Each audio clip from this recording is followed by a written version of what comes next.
Good evening, y'all. It's Max 611 Mark Cunningham. This is In the Paint, the realest show in sports. My brother Angus Black, aka Rodney Jones, one of the angriest black men I've ever seen, will not be with us tonight. So I'm holding it down as the host, and I'm the creator of this show. And we're gonna talk about some sports. Got my brother Chandler with me. What's up, Chandler? What's up? We can hit the TVB. Okay. And I see my brother Jay is in the house. Whenever he's ready to go live, just join the stream. We got some things we're gonna talk about tonight. I figure we start off in the lane of baseball, Chandler. The San Diego Padres acquire star pitchers Blake Snell and Yu Darvish. What do you think of the moves they've made? I love what San Diego did, man. That's what the Yankees were supposed to do. They are going for it. They got two frontline pitchers now that are going to help them when it comes to the playoffs. Right. You know what I'm saying? You look at what they gave up. They didn't act. They gave up the best player they gave up was Luis Patino. And he is going to be good. But you can get Snell and Darvish, right? And yeah, you're going to spend some money, and yeah, they don't have any fans and all of that. But when you can get Snell and Darvish, because look at what happened to them in the playoffs last year. Their starting rotation was decimated. Right. Okay. So now you have two guys who don't really get hurt, who are going to give you a lot of innings. Now, Snell, they told him the third time through the order and all of that. That, I believe, was a function of what Tampa Bay did more than a function of him, because they only had starters going 5 innings anyway. So that was a function of how they were handling their pitching. Right. So I like everything about what they did. They also signed the infielder from the Korean Baseball League. They were looking at trying to get the DJ, but I think they got the infielder instead. So they don't really need LeMahieu now. If you look at it, because Machado is going to get hurt at some point. That just happens every year. Machado misses games. It is what it is with Manny Machado. So you got Tatis, who can shift over to third.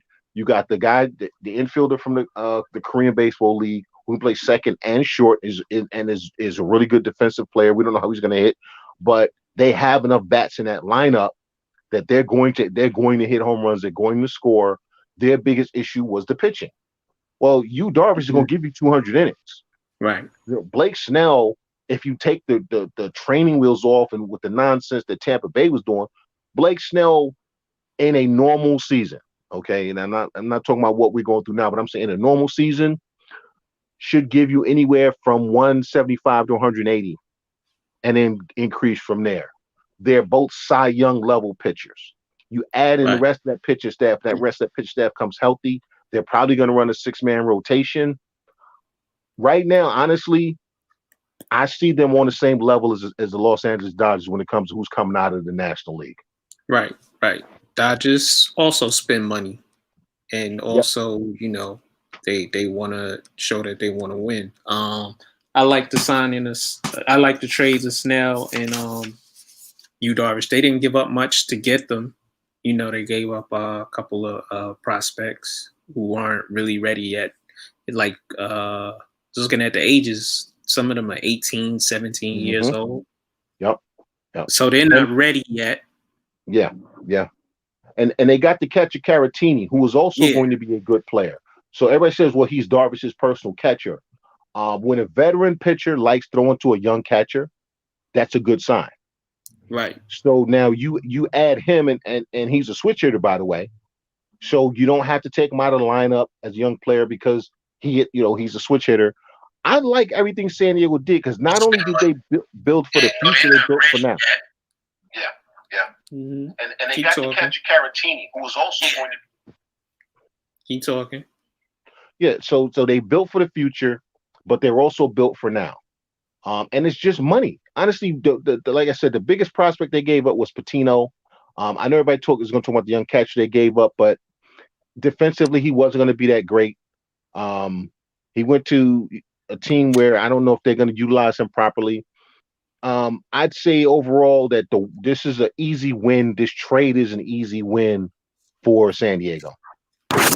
Right. The West is gonna be the Dodgers in San Diego. I know we didn't want to talk. I know we didn't plan on talking about the Yankees, but since you brought them up, they need to spend money. I don't see what the problem is. They need pitching. Yeah, I don't either. And what the Yankees are doing is really beginning to irritate me to no end, because this doesn't make sense what they're doing. You sit around and you keep talking about, oh, we want to win. You're the most profitable franchise in sports besides the Dallas Cowboys. You're worth more than any other franchise in sports besides the Dallas Cowboys. You have a license to print money, and yet I keep hearing people tell me, oh, they're going to be hamstrung by this contract or that contract. How are you ever hamstrung by a contract with the Yankees? Now, I'm not saying that they need to go out there and spend $8 billion, but to not want to pay DJ LeMahieu, because that's what this is coming down to. They don't want to pay him. Okay? Right. They don't want to pay him. You didn't want to trade for you Darvish when you wouldn't have had to give up that much, because they didn't give up much for you Darvish. Okay? Right. You didn't want to trade for Blake Snell. Right? The Padres gave up 4 players for Blake Snell. Okay, like I said, the best of which was a pitcher. You could have gave them Acevedo. You had pitchers that you could have gave them not named Davy Garcia. Okay, you didn't want to do that because he's making $50 million. You don't want to sign Trevor Bauer, and now you got the Yankee moles in the media. Now they're trying to Trevor Bauer wouldn't work well with Garrett Cole because Garrett Cole is so quiet and reserved, and Trevor Bauer is about his brand. They were teammates in college. Garrett Cole ain't got a damn problem with Trevor Bauer. Okay? He never had a problem with Trevor Bauer. So miss me with that. So you don't want to pay for Bauer. You didn't want to trade for Darvish when all it would have took was money. You don't want to pay for LeMahieu. But the same pitchers who couldn't get it done last year, you're telling me, we have enough on the pitching staff. Well, if you have enough on the pitching staff, then why do you keep talking about you need pitching? Pick one. This is all nonsense. This is how Steinbrenner justifying the Yankees making the playoffs, maybe going to the ALCS, and that's it. This is what the bar is for the Yankees now, is maybe make the ALCS. That's the bar. So all you people that want to keep telling me that a team worth $7-8 billion can't spend money, okay. You keep drinking that Kool-Aid. Yeah. My boy Ray said prospects. Yep, prospects. I mean, like I said, if you look at all the players the Padres gave up, only one of them is somebody that honestly I truly believe is going to be a factor next season in the major leagues, and that's Patino, the pitcher. Mm-hmm. Okay, your Yankees have more than enough players that they claim are going to be good, right? You keep telling me about Loizaga. Trade him because he ain't done nothing yet. You have, how many opportunities Luis Cessa gonna get, man? 1,000,001. I mean, come on. And then you have people. Tommy Kahnle went to another team. The loss of Tommy Kahnle. Tommy Kahnle was trash year before last. Okay? Relievers are a dime a dozen. Miss me with this nonsense. You don't have any starting pitching. You have no starting pitching. You don't have Tanaka. You don't have Paxton, which I wasn't a huge fan of Paxton because when Paxton doesn't have a fastball, he acts like he can't pitch. But you don't have Paxton. You don't have Tanaka. Right. You don't have Severino. You have Cole, Garcia, and Herman. Yep. So Garcia is going to be on an innings limit. We all know that. Herman's going to be on a limit because he hasn't pitched in almost a year, over a year, a year and a half now at this point. So how much can you honestly, reasonably expect from them? Where's the rest of your pitching staff, man? But you don't want to trade the Domingo Acevedos and guys like that. You don't want to trade them, right? And then you got these clowns. Well, they don't need Miguel Andujar. Yeah, because Gio Urshela is a world beater. Okay, you didn't want to trade for Josh Bell when you could have got Josh Bell for basically nothing, an RBI guy, so you didn't have to depend on swing and miss Luke Voigt. Listen, this is honestly, this is malfeasance, but this is coming from Hal Steinbrenner, so I can't even blame Brian Cashman at this point, even though Cashman is a part of this, and he's the one who sold Hal Steinbrenner on this nonsense. But this is all on Hal Steinbrenner. Right.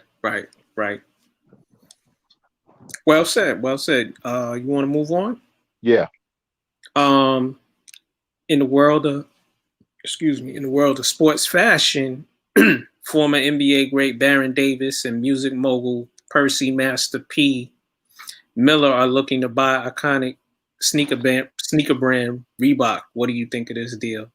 If they can do it, I like it. Listen, Master P was ahead of his time when it talks to dealing in business, going back to when he was a rapper. Right. I mean, he was if I remember correctly, I think he was the first independent. Well, he's one of them, a few people before him, but he's one of the independents that has had major success. Go ahead, Chandler. Yeah, he's the one who gave all these other these guys, Birdman, all these other ones. The reason they all started doing it the way they were doing is because of him. Right. He made his money. Yeah, whether you like this music or not, that's a conversation for a whole different day. But if you look at what he's done, he's always been ahead of the curve. He's always had an idea. Now, have they always worked out? But if you look at the things he's tried to do, they always made sense. They were always smart moves. They were always visionary moves. This is another visionary move. A black-owned sneaker company that's a major brand. I'm not talking about like when the guys who go out and have their own sneakers made. Like, listen, Stephon Marbury sneaker was cheap and all of that, but that wasn't a major brand. That didn't resonate in the psyche of not just this country, but the world. Adidas is a worldwide brand. I'm sorry, Reebok. Reebok is a worldwide brand. That's a worldwide brand. So you're talking about owning it, and that's impacting not only here in the United States, that's impacting you all over the world and other countries where they wear a lot of Reeboks. Right. I don't see a downside to this. I don't see a downside in any way, shape, form, or fashion. Everybody says, "Oh, what about Jumpman?" That's still a Nike thing. It's just that he's getting money off it, and then they branded it Nicole, but that's still Nike. This is going to be all them. Right. So, I love everything about it, honestly. Right. Reebok is currently owned by Adidas, and Adidas wants to sell by March 2021. Baron Davis also has been making his mark as a businessman after his career. He's produced movies. He's into the fashion world, and like you said, Master P just taking his music brand, and like you said, I was never really a super fan of the music, but his entrepreneurial spirit, just taking that brand and making it worldwide from I think he took a loan, or he got a certain amount of money. He took that money and he ran with it. I think it was like something like $50,000, something like that. He took it and he ran with it. He went into different realms. He produced films. He's doing telecommunications. He got into clothing. They had No Limit sneakers for a hot minute. Yep. And he's always been a brand conscious guy who keeps moving. I think he's into food now. He has some form of a food brand. So Master P, Baron Davis, Reebok being owned by Adidas is crazy. Because at one time it was, Nike, Reebok, Adidas. And I think this is the right time for them to own a brand, to own a iconic sneaker brand and bring it back. You you know, a couple years ago, I know Reebok brought back the Iverson sneaker, the Answer. So they need to keep, you know, reach back out to him, bring him into the fold, and get some of these young players who are in the NBA now to also wear the sneaker and create more sneakers.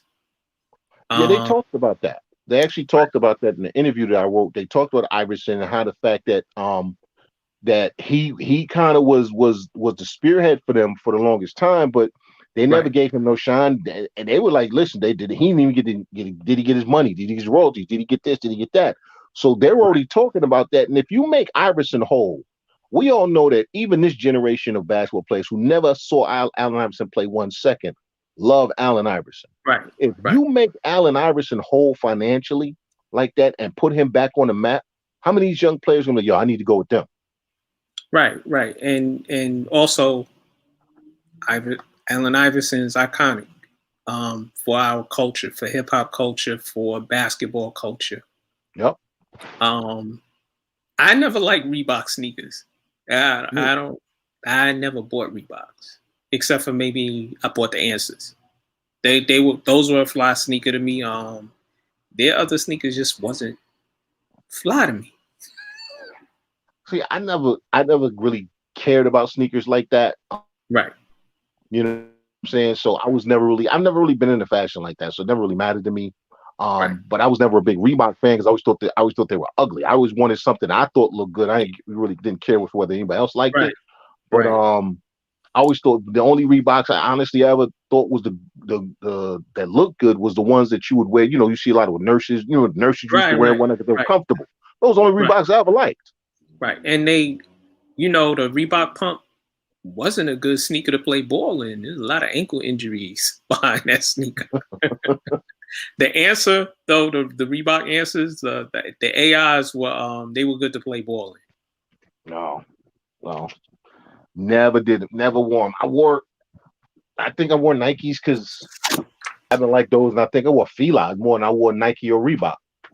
Right. Oh, I remember when Fila had they had Grand Hill and Jerry Stackhouse. The Grand Hills were fly. So I had a pair of those. Our brother Ishmael is right. Dame Dash did used to own Pro Keds, but when he didn't do anything with the brand. It just sort of was stagnant with him. But yeah, Reebok needs to upgrade. They need to get back into the sneaker game because right now it's being dominated by Nike. Yeah. I don't like Under Armour. I really don't like their gear either. The Steph Curry sneakers are ugly to me. But they're a big name in the apparel world. Adidas is still out there as well.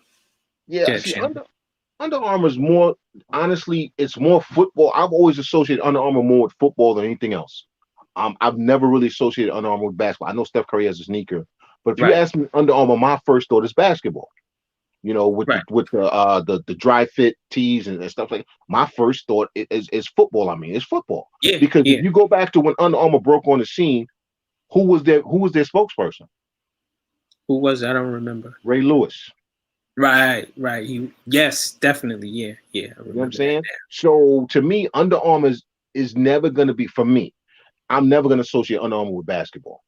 I think a lot of people buy that sneaker because of Steph Curry, but if you start saying, hey, talk basketball sneakers, people going to say Nike, then they're going to talk about Reebok and Adidas, might even say Puma before they get to Under Armour, honestly. Right. Puma still makes waves because people still love the old people still love the Clydes. Yeah. I mean, Puma was just, listen, man, you know, suede joints. Come on, man. Come on, son. You know, I mean, Puma was just it, man, and it wasn't even about basketball. It was just about style, you know. And people still rocking the Adidas shell toe. Yeah. Are they really? I haven't seen those in years. Yeah, people still rocking the shell toe joints. Oh man. Yeah. Oh, what was I gonna say about sneakers? Mm. I'm getting old. Man, listen, I'm sitting up here in pain, man. I told you I woke up, my shoulder hurting for 4 days now, man. Don't make no doggone sense. How you wake up in pain? You need a cortisone shot. Okay. I, I I need a time machine so I can go back and be there 10 years younger. Right. Oh, what I was gonna say is in regards to Steph Curry and Under Armour, he's in partnership with them. He could have stayed with Nike. But Nike had a meeting and what's up, Bishop? And Nike had a meeting with him. They said his name wrong. So he looked at his form and was like, see that? Let's bounce. And then Under Armour offered him a way better deal. And he's in full partnership with them. Hey man, listen. When you talking business and the dollars and the numbers that these people deal in, it's the little things that cost you contracts, bro. It's not the major things when you're dealing with these contracts. It's the little things. It's something as simple as not offering, not knowing that somebody's allergic to milk if you know what I'm saying, when you have the lunch and crap like that. You know what I'm saying? It's not getting somebody's name right. It's all kinds of little things that cost people contracts. You know, and something that's simple. Right. Something that's simple. Right, just like I spell my name M-A-R-C, and I have family members, they text me and they spell it M-A-R-K. I'm like, I'm not texting you back. The petty is real. And I'm like that also. People they'll spell the name with a K. Sometimes I know, I take it as it is okay, but I spell it with a C. Bishop, what's up, brother? What's up, Bishop? Cannot hear you, bro.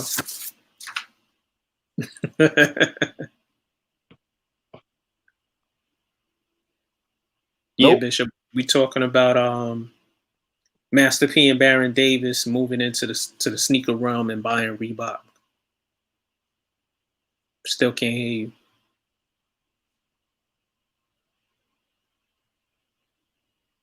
Nope. Still can't hear you. He said he'll be right back, I think. Okay, got you. Yeah, but it's simple things like that, like you said, Chandler. How you gonna call him Steven? His name is Stephen. The whole world knows him as Steph. And y'all don't know that?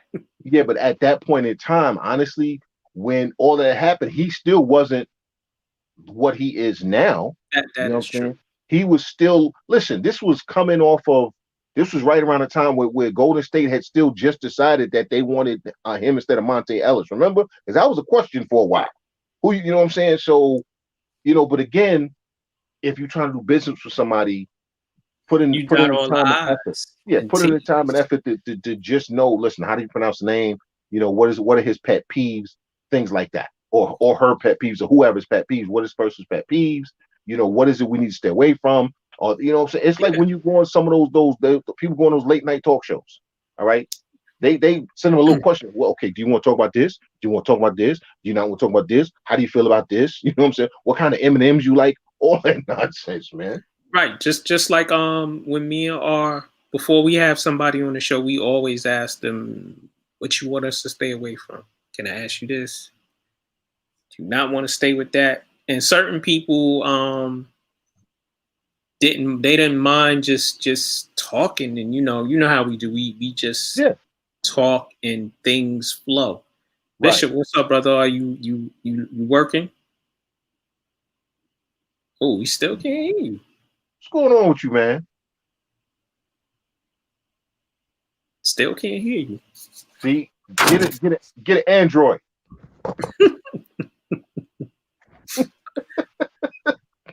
Chandler, I think this next topic, you're gonna get upset again. Your blood pressure gonna go up. Both your shoulders gonna hurt. Yeah, probably. The Washington franchise in the NFL releases quarterback Dwayne Haskins, and lot of people this has gotten a lot of talk in the media area. A lot of people say it's racially motivated on why he got released and such, and some of the things he's done. What is your take? I think the two things can be true, and I think that people are conflating things to hide something, to hide the actual issue. The issue isn't actually Dwayne Haskins. We knew Dwayne Haskins wasn't long for Washington when he got drafted, and Gruden didn't want him. We also knew that Dwayne Haskins was a project. We all knew this. Dwayne Haskins still, even now, has not started 16 NFL games, and he didn't start, I think, 25 college games. So he was limited in experience, limited in knowledge, coming as a quarterback from Ohio State. How many Ohio State quarterbacks have come to the NFL and been good? Not a whole lot. So if you just put all that together by yourself in a vacuum, he already wasn't long for that franchise. Add in the fact that he behaved like a clown, right? He did that to himself. He got himself cut. I don't have a problem with them cutting him because he did that to himself. When you are the captain of your own demise, you don't get to have people say, "Oh, poor you." Right. Now, so that is a fact. That is all true. That had his being cut had nothing to do with him being black. Whether he'll get another shot has everything to do with him being black. That is the issue they're trying to obfuscate with all of this nonsense. Okay, it's hey, let me shake this shiny, let me show you the shiny red ball over here so you don't look at my other hand. Okay, because any young black player, especially quarterback, that's been labeled lazy and unprofessional, have they gotten a second act? They haven't. Really. How many white ones have? We go to everybody wants to bring up Johnny Manziel. How long were they caping for Johnny Manziel to get another shot? Every time you turn around, well, maybe they should give him a shot. Maybe they should bring him in for a look. We can go Ryan Leaf. We can go a lot of quarterbacks. Hell, we can go Art Schlichter. Okay, we can go back to him, a guy who gambled, got kicked out, got put, and was allowed to come back into the damn league. Right. Okay, right. Now, it's funny you mentioned Johnny Manziel because I saw a story before we were doing the show. He's about to get another shot with a minor league. Right. So you see what I'm saying? But so the issue is not should Dwayne Haskins have been cut. Dwayne Haskins cut himself. He cut himself. Yep. All right. Let's be honest. Dwayne Haskins cut himself. Now, should he have even been playing? No. Did he have enough experience, enough of a tool set? No. Did he wind up with two coaches that truly did not want him? He absolutely did. That doesn't excuse you being a clown. All right. Well, can you hear me now? Yeah. Go ahead, Bishop. Okay. No. So it seems to me that there's some more stuff going on that we probably don't know about. Mm-hmm. Some more screw ups, some more mishaps behind the scenes that they probably David posted something in the group, in the Paint group. Please join it in the Paint Media group on Facebook. Join us. He posted that it is a long litany of things he was doing. Right. Bishop, but go ahead, finish. Bishop. Because Ron Rivera, he had Cam Newton, and Cam wasn't an angel. Cam used to do a lot of dumb shit here in Charlotte, like speeding in the pickup truck, having accidents, and doing, just like nonsense. So it wasn't like he wasn't accustomed to. He seems like the type of coach that will protect his player. Right. But it's like if you just constantly just going off the rails, it's like, yo, dude, like I'm not gonna lose my job because I'm covering for you, and the more I cover for you, the more you screw up. Right. Absolutely. And I totally agree with that, Bishop. And that's why it's pissing me off, because they're trying to obscure, like I said, the issue of he won't get another shot. Now, he's 23, right? He's from the area, playing for his hometown team, which I will always contend never works out well. Okay? Tell me that, aside from LeBron James, tell me the young player that played for his hometown team where it turned out great. It ain't a whole lot of cases of that, right? Well, it's Washington. Right. It usually ends badly. Chocolate City. It's Washington. It's Washington. So it doesn't even matter. It's Washington. Well, right, Bishop. They're dysfunctional. Right. So, but will he get another shot? And he won't, because of that label, and that's the problem. And it's not just about Dwayne Haskins. Robert Griffin III got labeled. He got labeled as uppity and he was hanging out with the owner too much. He never got a legitimate second shot. Geno Smith never got a legitimate second shot. Right. Jamarcus Russell never got a second shot. Now, again, Jamarcus Russell ate himself out the league and all of that. But there's a whole lot of guys on rosters right now who were not good, who shouldn't be in the league, who have gotten chance after chance after chance after chance. So the issue is not Dwayne Haskins getting cut. The issue is why won't Dwayne Haskins get another shot? If you're going to tell me that a large portion of it doesn't have to do with the color of his skin, then you either haven't been paying attention or you're intentionally lying. One of the two. Right. And I just gotta say, people like Booger McFarland too. Oh my God. That tape the other night was just ridiculous, man. So we can't castigate everybody. Right. In one sentence, he says, it's about building your brand and yada, yada, yada. Then he castigates black players for trying to build their brands. Which one is it? Because building your brand is part of the business, right? Yep. It is. He's an idiot. He's an idiot. Like this, like I wasted some time in my life. Yeah. Reading the article. You want it back, don't you? Because the guys were, you guys were talking about it, and I wanted to be able to, right, respond in a reasonable way and not just cast judgment based on, what I'm seeing on. And I read it. It's nonsense. It's Herschel Walker's. Ooh. Yeah. It's very Herschel Walker-ish, and it's just like, and that dude has zero credibility. It's just like, dude. Right. So now everybody. So even Russell Wilson, all of the other ones that are doing well. Right. It's just like, like there are always going to be guys who don't take advantage of the opportunity that's put in front of them. And right. it could be, you know what? Maybe in his life, or maybe in his journey, he never thought he would make it this far. And, some of it is maturity. Some of it is, it's just like, okay, well, I don't have anybody in my corner to say, hey, you need to take advantage of this opportunity because what you do impacts somebody else further down the line. And you want to be able to keep this train rolling, because whether they can say whatever they want. It's like, if you look at the quarterbacks in the NFL, every time I look, I'm seeing more and more black quarterbacks.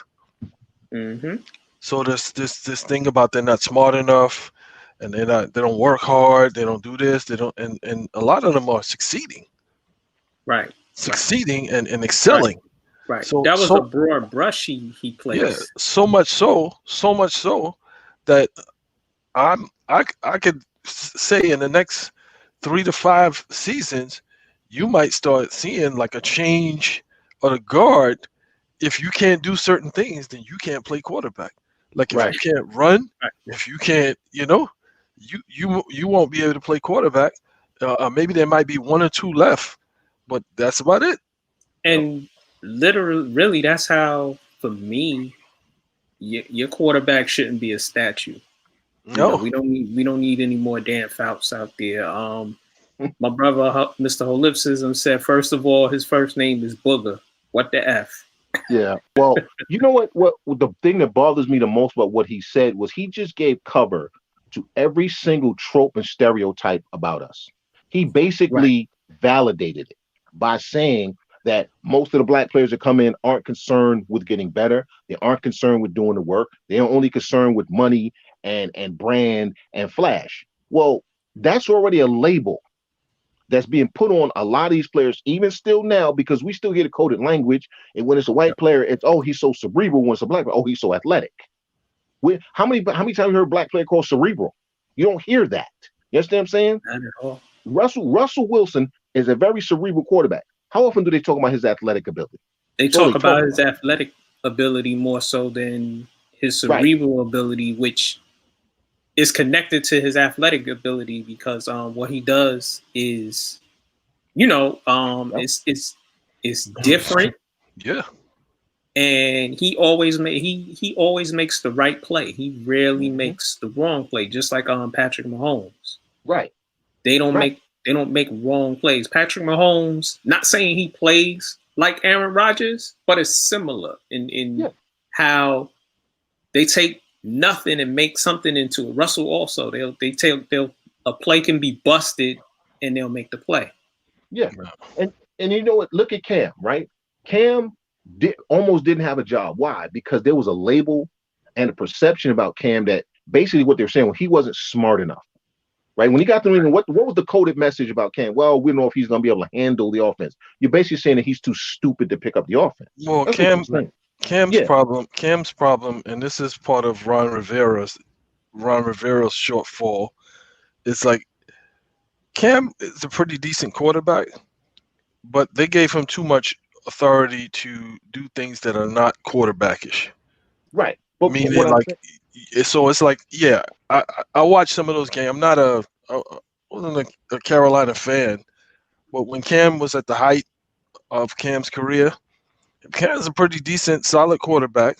But then he just got, I don't know where he got lost in this whole, like, you know, everything started like with the fashion and everything became more focused on that. And then this season he came back and I don't know if he was a vegetarian all along. And I'm not saying that there's anything wrong with being a vegetarian, but it's like, dude, you on the field, you in a quarterback position, and you got 280-pound dudes running at you. Like, you probably gonna need to have some beef on your bones, to especially how you play, where you like to get in there and mix it up. And it's just like, dude, like you. I don't think football is that important to him at this point in his life. Yeah, but what I'm saying though is and I get that, but I'm just using Cam as another example of how Booger McFarland is giving cover to nonsense like that. Because what's the narrative now about Cam? Well, he's probably won't be in the league next year. So you keep telling about Carson Wentz, what happened in 2017 when he didn't play a full season, right? Suddenly Cam Newton is trash. Okay, right. But Carson Wentz, he can somebody's gonna get it. What Booger McFarland did was and they used a black face to do it like they always do. They used a black voice and face to give validation to all the tropes about black athletes, especially in the NFL. And that's what pisses me off the most about what he said. Now, I understood his overarching point, which is if you're a young player, understand that you may only get one shot at this and do what you're supposed to do. I get the overarching point. But the way he said it, what he said, he needs to be taken out, man. Somebody needs to punch him in the face because he gave cover to a lot of tropes that are still in play. And shame on him for doing that. Well, sometimes these guys, these sports commentators, you give them way, way, way too much credit. A lot of times it's just attention seeking. It doesn't matter, you know, what kind of attention it is.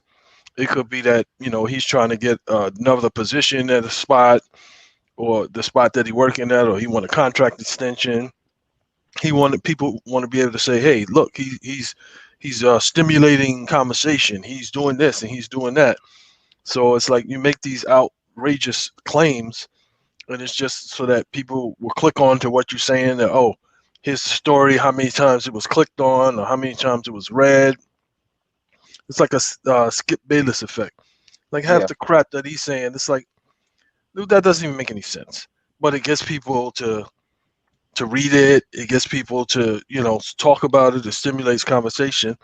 But this dude is like, you're an idiot, because if you look at 65-70% of the NFL, so that means that what you're saying about one person pertains to, the way I read it, pertains to all of these guys. And it's just like, if that's the case, then there wouldn't be an NFL. It would just be of dudes hanging out, smoking weed, and big dudes hanging out, smoking weed, and working out. You know what I mean? So it's like, and that's not. So it's like you're an idiot, and your view was really narrow, and it was like, it's like, yeah, I'm not giving any credence to it. So it was very, like I said, it was very Herschel Walker-ish. Right. Right. And these guys don't get it, you know, the Booger McFarlands, the Stephen A. Smiths, the Jason Whitlocks. And they don't care because their bread is buttered at the end of the day. And they sleep well knowing that they are who they are. Right. And people are talking about them. So it's like the Jason Whitlocks. Yeah, I'll say something stupid. It'll get people talking about me, and that's enough for me. Yeah. That's enough for me. You see how many people are reading what I say and how many people are doing this, and look at the social media, how many times my name has been, clicked on. I think that goes into play when they're looking at contracts and so forth and so on. So it's like, Right.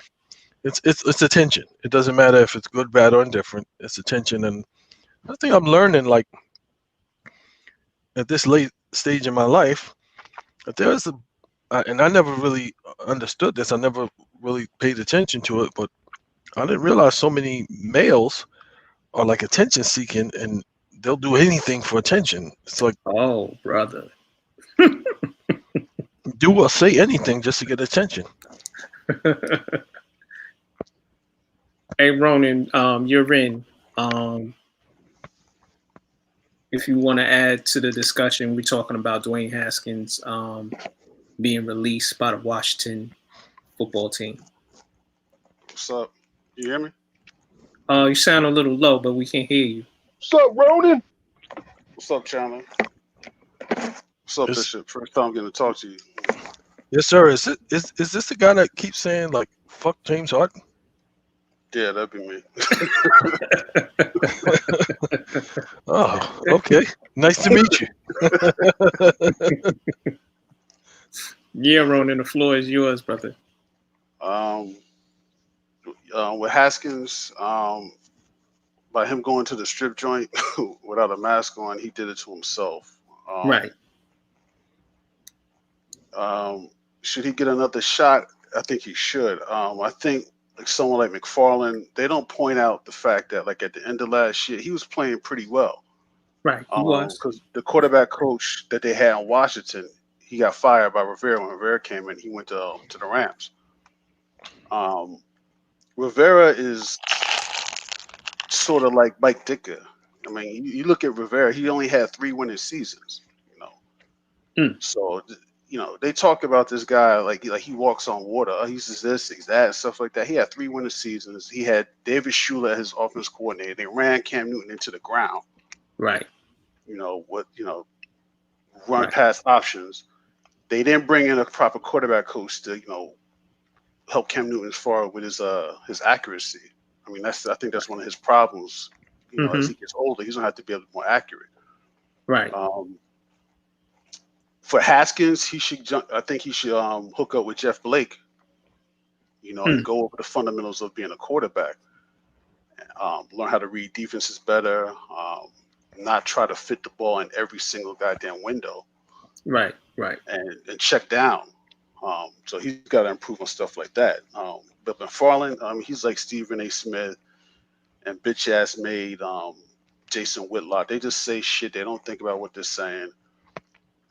Those checks are real nice, but right. Those guys aren't in tune with the culture. They're cornballs essentially, and they got mics. They got live mics and able to just utter ridiculousness. Our brother Ishmael said Washington made Haskins a team captain. He had every chance. That's true. We got to ask, did Rivera make him a team captain, or was he team captain last year? And no, they made him one this year. They made him one this year. They made him one this year. See, the thing is, no one is disputing the fact that Dwayne Haskins cut his own throat. No one's disputing that. Right. What we're talking about is what Ronan said. He should get another chance. I seriously doubt he will. And that's the problem. The problem isn't that Dwayne Haskins cut his own throat. We've seen guys do that all the time. The problem is the fact that he won't get another opportunity. That's the issue, for me at least. That's the issue, not that he was a clown. Because he was. He was a young clown. He got what he deserved, bro. At the end of the day, you keep screwing up, people going to fire you. It is what it is. Let me ask y'all this question. He plays quarterback. We seen guys like Pac-Man Jones get opportunity after doing all types of ridiculous things you shouldn't be doing. Is it because he plays quarterback and he's black that he won't get another chance? Well, you got to think too. How many other young, hungry quarterbacks are coming in the league? Quarterbacks Right, that look right, just like him, that are right. coming in, that are not a problem, that are better suited, better NFL ready. It's just like, dude, you're limiting your opportunities. To put it that way. I think maybe he's good enough to be a backup somewhere, but you just limited your opportunity by being a clown. And like I said, we only know what they're reporting. I can't imagine what else was going on. They just pulled the plug and said, you know what, never mind, we good. Yeah, Right. you know what? I don't even think right now he's equipped to be a backup. He doesn't have enough knowledge at the quarterback position. If you add in how many games he played in college and NFL, I don't think he's played 30 games yet. Right. He's You understand what I'm saying? played So 16 in the NFL. he's played a total of 16 in the NFL. So you Mhm. understand what I'm saying? He was a project, first of all. He is a project. Right. What I wish had happened for him was he had gone somewhere with an established quarterback where he would have been given an opportunity to actually learn how to play quarterback. Like Right. Ronan was talking about, just learn how to play the damn position, first of all, then learn to be a professional, second of all. I mean, like everybody keeps talking about Tua, and I don't, we can get into whatever's going on there. But one of the best things for Tua is having this dude Fitzpatrick, who's gone through everything you can go through in the NFL. He was a starter. He got big money. He failed. Won him. Right. He He's bounced a the backup. league. He was a backup. He was a starter. You understand what I'm saying? So he has somebody who can teach him how to be a professional. Dwayne, and again, Dwayne Haskins did all of this to himself. Don't dispute that. Yeah, But but you don't. if he was given a second shot, it has to be in a situation where he might actually learn how to be, first of all, a professional, and then second of all, a quarterback. Well, How, you have yeah, you Bishop. have you have examples of what you need to do and what not to do. So it's not like they don't have to be on your team. Like if you That's true. look at success and you say, okay, well these guys are successful. They look like me. They're in the position that I'm in. So what are they doing? Okay, well I see examples here. I'm just saying that we're saying second chance. We don't know how many chances that they've given him, especially in this hypersensitive environment. We don't know how many chances he's had and how many times he's like screwed up. And this last thing could have been like, all right, that's it. We're done. Right, right. That's it. We're done. The story that David posted in the group. One of the examples is that I think one of the veteran linebackers went up to Haskins and was telling him, "Hey, yo, listen, you need to read the defense better because with we basically know what you're gonna do, blah blah blah blah blah blah." And they said, and in the story, Haskins responded, "You play defense. You can't tell me nothing." And yeah, that sounds about right. And this is what I'm saying. And I don't dispute anything Bishop said, but Right, we all know that sometimes we need, some of us need that one voice that we don't get maybe Right. until later in life, or some of us never get it. That right, one voice that speaks to you and you finally hear what the hell everybody's been telling you. You Yeah. understand what I'm saying? You right, finally hear the same thing that all your friends, your boys, I mean, like Quincy Avery worked with him. Quincy Avery's worked with a lot of young black quarterbacks, mm-hmm. and most of them turn out really well. Right, He had people in his ear that were trying to tell him the right thing, but for whatever reason, he didn't hear it. And my hope now, maybe now he'll hear it. Hmm. right. Maybe some of the teams I think he should look into is not Arizona, Tampa Bay, um, Tampa, Pittsburgh, the Pittsburgh. Rams. When Yeah, you think Pittsburgh golf Rams. is done, No, I'm just saying because the quarterback coach that he worked with is in LA. I don't right, think. I mean, golf is out for the season probably because he broke his thumb. Yeah. But I don't think like New Orleans. I don't think that's a good fit because they're rocking for some reason. Taysom Hill is the anointed one after Drew Brees Yep. leaves, which is ridiculous. But mm-hmm. like Pittsburgh would be a good spot. Mhm. Right. The Colts would be a good spot just to learn. He has to learn Yes. because Right. what Chandler said. First of all, the pedigree. Ohio State quarterbacks do not succeed in the NFL. They just don't. That's historically. And two, you look at Cardell Jones, the same thing. This guy played 13, 14 games in college. He shouldn't have Mm-hmm. came out He plays in a system that all his reads are easy. Like if you watch like Ohio State or those teams that run that spread option nonsense, they run a lot of flood routes, they run a lot of drag and crossing routes, so they make their reads easy. So they'll have everything going to one side of the field, or the right or left, so it's easy reads. You got the NFL, it's different. You got one guy doing a fly route, another one's doing a slant, this one's doing a dig route, this one's the running back's flaring out. He's got to be able to go 1, 2, 3. All right, this guy's covered, this guy's covered. All right, let me dump it off to the running back. This guy's covered, this guy's covered. Oh, or how to throw people open. These are things that he has to learn, and that's a coach. Rivera is not that coach. He's a defensive guy from a different era, so he needs to be with someone like Frank Wright, even shout out Doug Peterson, as whack as he is. Andy Reid, somewhere where they have quarterbacks. You look at Josh Rosen, that similar skill set, and Rosen's accuracy was bad when they were in the playoffs last year. His game is refined. He's more pinpoint. His accuracy is a lot better than it was last year. He's up. He's one of the candidates for the MVP. So with Haskins, and you can't be telling. Come on, you can't be blowing off. But if a defensive player comes up to me, I play wide receiver, so I learned how to play the craft better, man. Because one of the dudes on my team, he was a cornerback. He played at some small college, and he used to tell me all the time. He's like, "Look, you need to be able to get. You cannot let dudes get their hands on you where they got jam you up off the line of scrimmage to take you out of the play. You got to learn how to get free." So I listened to him. I didn't blow him off like, what the hell you talking about? This and that. I work with him. He's got you got defensive play. They know. I was like, look, we know the coverages. Do we know what you're doing? You got to listen to these dudes. Right. And Ronnie, you playing football, and myself playing basketball. You always talk to your teammates. Regardless of position, I know defensive players always talk to the wide receivers, and wide receivers and cornerbacks work together because you're making each other better. And the middle linebacker coming up to you, telling you, you gotta learn how to read these defenses, and you blow him off, and he's a veteran. Insanity, yo. You know what? Maturity. That sounds so much like, and I'm laughing because I just heard me in that thing. You know what I'm saying? What you gonna tell me? You know what I'm saying? Like when I first got in, started on this road to recovery, I used to go to groups and meetings and whatnot, and there's people, they older and they've been doing this sobriety thing a longer time, and they're trying to give me advice and not advice, but suggestions and help me. And I remember, what you gonna tell me? I'm college educated. I'm this. What you gonna tell me? How you know?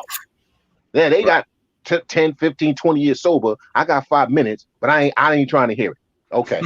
That worked out well for me too. It's always the novice sometimes whose ego, they think they're above everybody and better than everybody. They say he didn't study the playbook. I know he was late to practices. Not knowing plays, that's inexcusable as a captain and as a quarterback. He never should have been named the captain in the first place. 23 years old. No. I think they did it to try to sometimes you give somebody a little responsibility, it makes them kind of, step up to the plate. I think it was Bishop. I think, like you said, I think they in Washington. I think Rivera did give him every opportunity, and he just kept spitting in people's faces. And at a certain point, man, when you keep spitting in people's faces, they're like, okay, go do you, and they let him do him. Right. Let's move on. Staying in the lane of football, should the New York Giants fire Ronan's favorite coach, offensive coordinator Jason Garrett, and his quarterback Daniel Jones a franchise level quarterback? No and no. Jason, Garrett just got there. They didn't really have a whole off season, all of that. Okay. Right. Listen, they did. if you had told any Giants fan before the season started, you weren't gonna have Saquon Barkley, you got a new coach, there's a pandemic, y'all ain't gonna be able to practice, ain't gonna be able to really do anything together, and you're still gonna win 5 or 6 games. Every Giant fan in a tri-state area would have signed up for that, bruh. Every single one would have signed up for that. All right.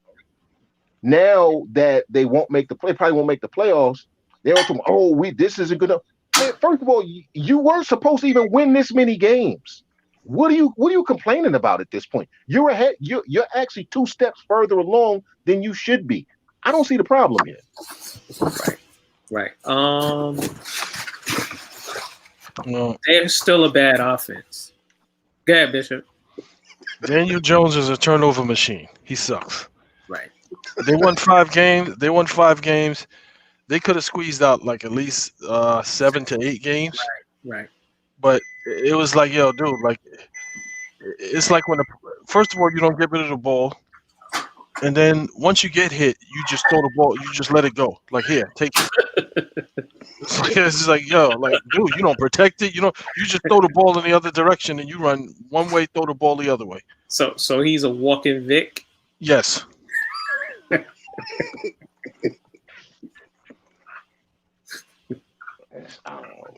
I agree with you. I just don't understand how you go from you were a team where you were hoping to win 3 games. You won well more than that. You know that now that you have a coach probably for the next 10 years. You know that your team is going to have a good foundation, and you're complaining. Listen, Jet fans will kill what the Giants have right now. Okay. Yeah. You got crazy eyes, Gates. Yeah, it's just right. He said Jones has terrible judgment. It's almost Eli-like. But here's a perspective on Eli. The Giants always had a good offensive line in his prime when they were winning, and they had a good running game, and they always had good receivers. They don't have their offensive line is mediocre to bad right now, and the running game is better since they let Gallman get the ball more, and their receivers drop too many passes, and they're injured. Mm-hmm. Yeah.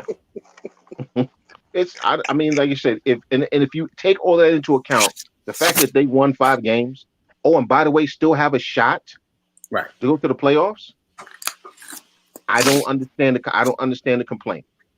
I'm not understanding the complaint. Now, again, can Daniel Jones take the step that Josh Allen took? I don't think so, but you are in a better position to give him that opportunity than you would have been otherwise. Because again, Joe Judge took the crap that Gettleman gave him, who should be fired, by the way, but won't be. He took the crap that Gettleman gave him and turned it into chicken salad. Again, he created a good foundation of play. You have some players that are going to be here for a while. You know how the team is going to play. You know the team is going to play hard. They're going to be prepared. All of those good things. So now you can take another year to find out if Daniel Jones can take the step that Josh Allen took, or if you then have to go into another direction while you're still building the rest of your team.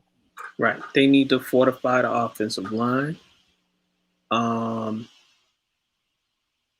Defensively, they need a star on their D. They don't have a star on their defense. They got a lot of good players.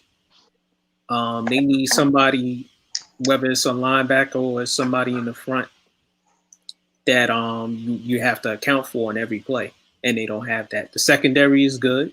The guys they brought in have gelled, and the secondary is good. You know, Peppers is coming into his own. They got a good defensive coordinator also. I'm not a fan of Garrett, but some of the things he's done offensively, I'm all right with.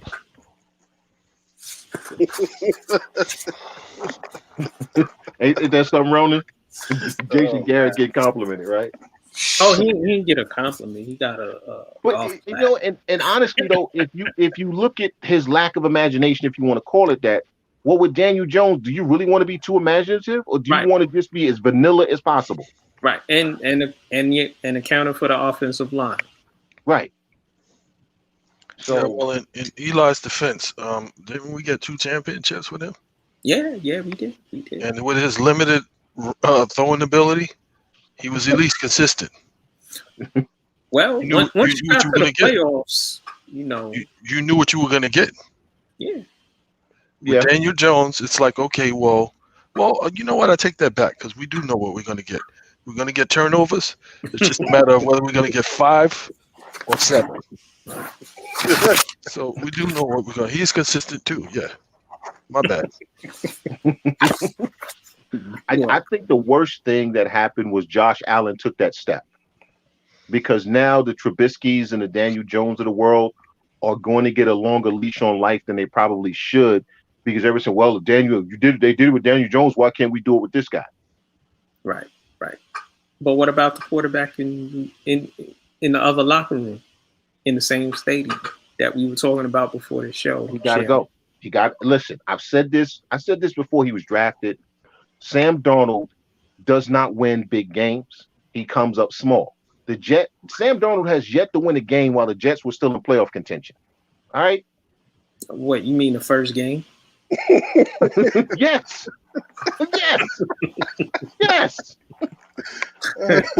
Look at his wins the past 2 seasons. They have come once the Jets were eliminated, and suddenly he plays like a world beater. Go back to USC. Look at games where they were looking for the Pac-10 title or bowl games. And then once that Pac-12 title was gone, he's a world beater again. Okay? Right. Sam Darnold is not he's not a winning player. Some guys are winning players. Right. He's not. I'm not his lawyer, but he's saddled with Adam Gase, a horrible offensive line, and Frank Gore is his running back. And last year, the last 6 or 7 games, he looked like an all-pro quarterback. The last 3 games, he looked like an all-pro quarterback. Oh, I'm sorry, the Jets were eliminated. Right. Adam Gase is fighting for his job. That's why it looks good. Okay, I'm gonna say this again. What happened last year? Adam Gase wasn't fighting for his job. What happened the last few games of the season? Sam Darnold wasn't turning the ball over. Suddenly he was making the throws he was supposed to make all season that he wasn't making before. I don't care about what Gase is doing. I'm looking at Darnold's play.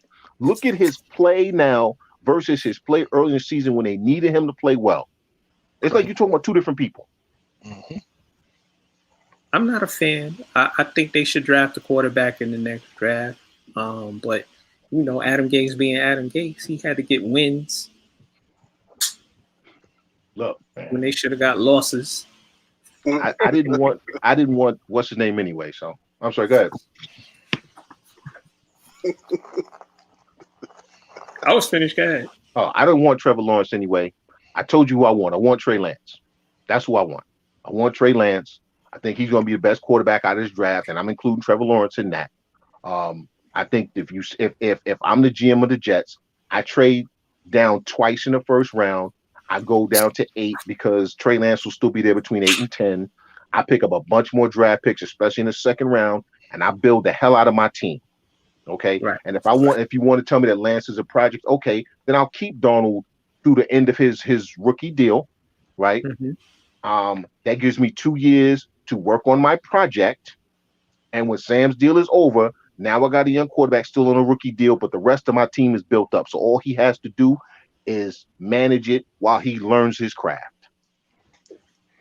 Well, listen, the Jets they already have they have a lot of draft picks in the next draft, and they have cap space. So it can be rebuilt. Yes, but will it be? I don't trust Joe Douglas. It's Joe Douglas. We'll see. Let's move on to Alvin Kamara. Ties the NFL record with 6 touchdowns. Did any of y'all watch the game? Yeah, he should have had 7. He got screwed. Should have had 7. Because if they had given him that 6th one instead of giving it to I think Taysom it was Taysom Hill, right? Then when they got that ball back, he would have been going for 7. I blame Sean Payton for that. He should have had 7. Yep. Typical Taysom Hill garbage. Mm-hmm. You know what, Ronan? This looks like one of those things where the coach is trying to prove he's smarter than everybody else. I'm gonna show y'all I can use Taysom Hill and win. That's what it seems like. Because if you looked at their offense, while everybody's like, oh, but they're winning, they're off. Dude, that game against Denver, that game was trash on both sides. He I mean, he was barely better than a practice squad wide receiver playing quarterback. He was barely better than him. I don't know what the fascination is with Taysom Hill. I mean, he can scramble. I mean, I watched him when he was at BYU, and he's all right. I mean, come on. This, you know what? If in that offense with the Saints, you got Kamara, you got Michael Thomas. As long as they're able to run the ball, you can mitigate his mistakes and stuff like that. Is he better than what Teddy Bridgewater did last year for the Saints? No. Is Taysom Hill starting for most teams in the NFL right now? I mean, nope. Probably he could start for Washington because they don't have any goddamn quarterbacks, but he ain't starting for the Giants. He's not starting for the Eagles. He's not starting for he ain't starting anywhere. I mean, and they can't use the argument and say, if someone, I have a friend who's a Saints fan. He was like, well, they didn't want to run up the score. What are you talking about? He scored 6 touchdowns, man. I mean, what's one more? Right. I mean, who effing cares? You got all the old Jimmy Johnson shit. You can't stop it. Too bad. I mean, it is what it is. Just give it to him. No one cares about Taysom Hill. And you're right. Sean Payton. Oh, let me show you. Whatever, man. Well, anyway, the Saints get in the playoffs and they'll get bounced out in the first round, maybe the second round anyway. Drew Brees will throw a pick late in the game, or he'll fumble, some shit like that. Well, the Vikings won't be in it, so they might actually win one game. Thank God the Vikings aren't in. And they think, well, good for them. They gave Cousins that extra money, gave him another extension. I need his agent. Listen. Kirk Cousins got paid for being average. Yep.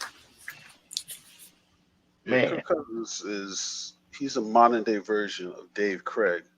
So don't disrespect Dave Craig.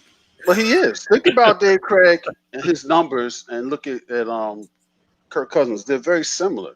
Yeah. Dave Craig put up very good numbers, man. But he used to fumble a lot. He used to throw a lot of picks. Yep. It's the same thing with Kirk Cousins. He throws a lot of picks, especially in bad situations, or he gets real small in the fourth quarter. He'll fumble, he'll throw picks. And he's hurt. The Vikings are hurt by the fact that they traded Diggs, the offense coordinators, the head coach of the Cleveland Browns, and the defense fell off the cliff. Yep. They can't get to the quarterback. If Daniel Hunter's not on the field, they can't get to the quarterback. The secondary is, they're not bad. All right. I mean, they have problems. Right. Cook is always hurt. He puts up numbers when he's on the field, but he's always hurt. So the Vikings got issues. The Saints are the Saints. I mean, the Saints are going to do what they do every year. They're going to, 10, 11, 12, 13 games, get in the playoffs, and lose. Yeah. Yo, Ronan, Larry cracks me up because he's a Saints fan, and he's screaming on Facebook. Like, me and him were talking about the Minnesota game. I'm like, they're going to win. He said, it ain't over yet. I'm like, bro, it's Minnesota. I'm sorry, Larry. I dragged your squad, but it is what it is, man. Right. Drew Brees is 75,000, whatever it is, 70, 67, whatever. He got some crazy amount of yardage. Right. It's time for him to retire. And they got Jameis Winston sitting there. We know he's a better quarterback than Taysom Hill. Mm-hmm. But I'll say this, in fairness to Drew Brees, they got screwed the year the Rams went to the Super Bowl. They should have went to the Super Bowl. I'll give them that. Yeah. But, Drew Brees, you screaming now. He really gonna be screaming after I say this shit. Because I have a friend who's a Saints fan. I told him, he was like, you would take Drew Brees? Who would you take over Drew Brees? Like, I'll take John Elway in a heartbeat. over Drew Brees. And he was Give me like, "You're Dan crazy." Fouts. Give me Dan Even Fouts. Faust. Word. Yeah. He was like John Elway. I'm like, go back and I say, forget the last 2 Super Bowls. Look at Elway, what he did before on those garbage ass Broncos teams. He had that was scrub central, yo. Yeah. Sammy Winder, Clarence K, Mark Jackson, Vance Johnson, Ricky Nattiel, Steve Sewell. Come on, man. Yeah, and went to 2 Super Bowls. Word. Before. I mean, he's been to 4 Super Bowls. People forget that. Elway went to 4 Super Bowls. Right. Yeah. He played the Giants, got smashed. He played the Redskins, got smashed by the 49ers with scrubs. Scrubs. Yep. Now, when they gave him some pieces, what happened? So, Drew Brees had a lot of pieces. He ain't got 5 Super Bowl appearances like John Elway. I'm just saying, man. Yes, there's a bunch of venom in my tongue when I say that shit. A lot of venom and shit. But yeah, fuck Drew Brees. How about that, yo? Well, you know what? I ain't an Elway fan. Neither am I. I mean, but I liked him as a quarterback. He was like one of my favorite players, man. Yeah. Their games against the Browns, man, was just always something. Yeah. But I mean, Breeze his body is done, man. Dude, you get 11 ribs broken. Come on, Sean. Your body's like, listen, okay, it's time. All right, I'm tired. I'm tired of getting hit. I'm starting to break.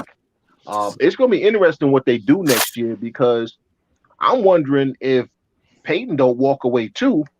And like, okay, y'all decide on who your quarterback is. I left y'all 2. I'm out and go somewhere else. I don't know. Right. We got our brother Holla. What's up, brother? Yo, what's going on? What's up, Holla? Holla, what's up, man? What's up, man? How you been, man? I'm good. Hanging in there. Right. How was the birthday, Rona? It sucked. Oh, my birthday? Well, it was good, man. Like, just chilling. I was at home. My girlfriend came over. My sister made me a cake. My girlfriend made me some brownies. All right. Answering messages, texts, and shit like that. I ain't do shit. Wait a minute. Roman, people actually told you happy birthday on your birthday? Yeah. Wow. I wonder what that's like, man. I would know what that's like. Whoa. Chandler, when was your birthday? The 27th. Oh, happy birthday, brother. Happy belated birthday. Happy belated birthday, man. You didn't tell me. Yeah, whatever, man. I want some of that damn cake. That cake was about to be gone, Jack. It's chocolate. I don't share chocolate either. My sister, people like, oh, let me come over and get some cake. I'm like, you take your ass right to the bakery, get your own damn cake. Yeah, chocolate cake is my favorite too. We're gonna move on. Brooklyn Nets point guard Spencer Dinwiddie partially tears his ACL. Is he done for the season? Well, I found out he is. Will the trade rumors continue for the Nets and the Houston Rockets in regards to them making a move and getting James Harden? Smoke and mirrors. They never wanted James Harden. The Brooklyn Nets is a love affair between Kyrie and KD. It's the love story. They don't want to share. They don't want to share the love story. And I mean, I didn't say it was going to end nicely. I'm just saying it's a love story between KD and Kyrie. Adding James Harden to that mix. Now the thing that to me the thing that makes them such a good couple is they both are jealous of LeBron. So then you bring another alpha into the mix, and James Harden would probably supersede the play of both of them. So it's like, yeah, that's not happening. So I don't even know why they wrote the articles about that. It's like that's not going to happen. Because he wants to come to Brooklyn, though. Nah, he probably just said that just to put the smoke and mirrors. Before it's all said and done, like I said, he's going to Philly. Philly would be stupid not to give up Ben Simmons. It's like Ben Simmons is never going to be an offensive player.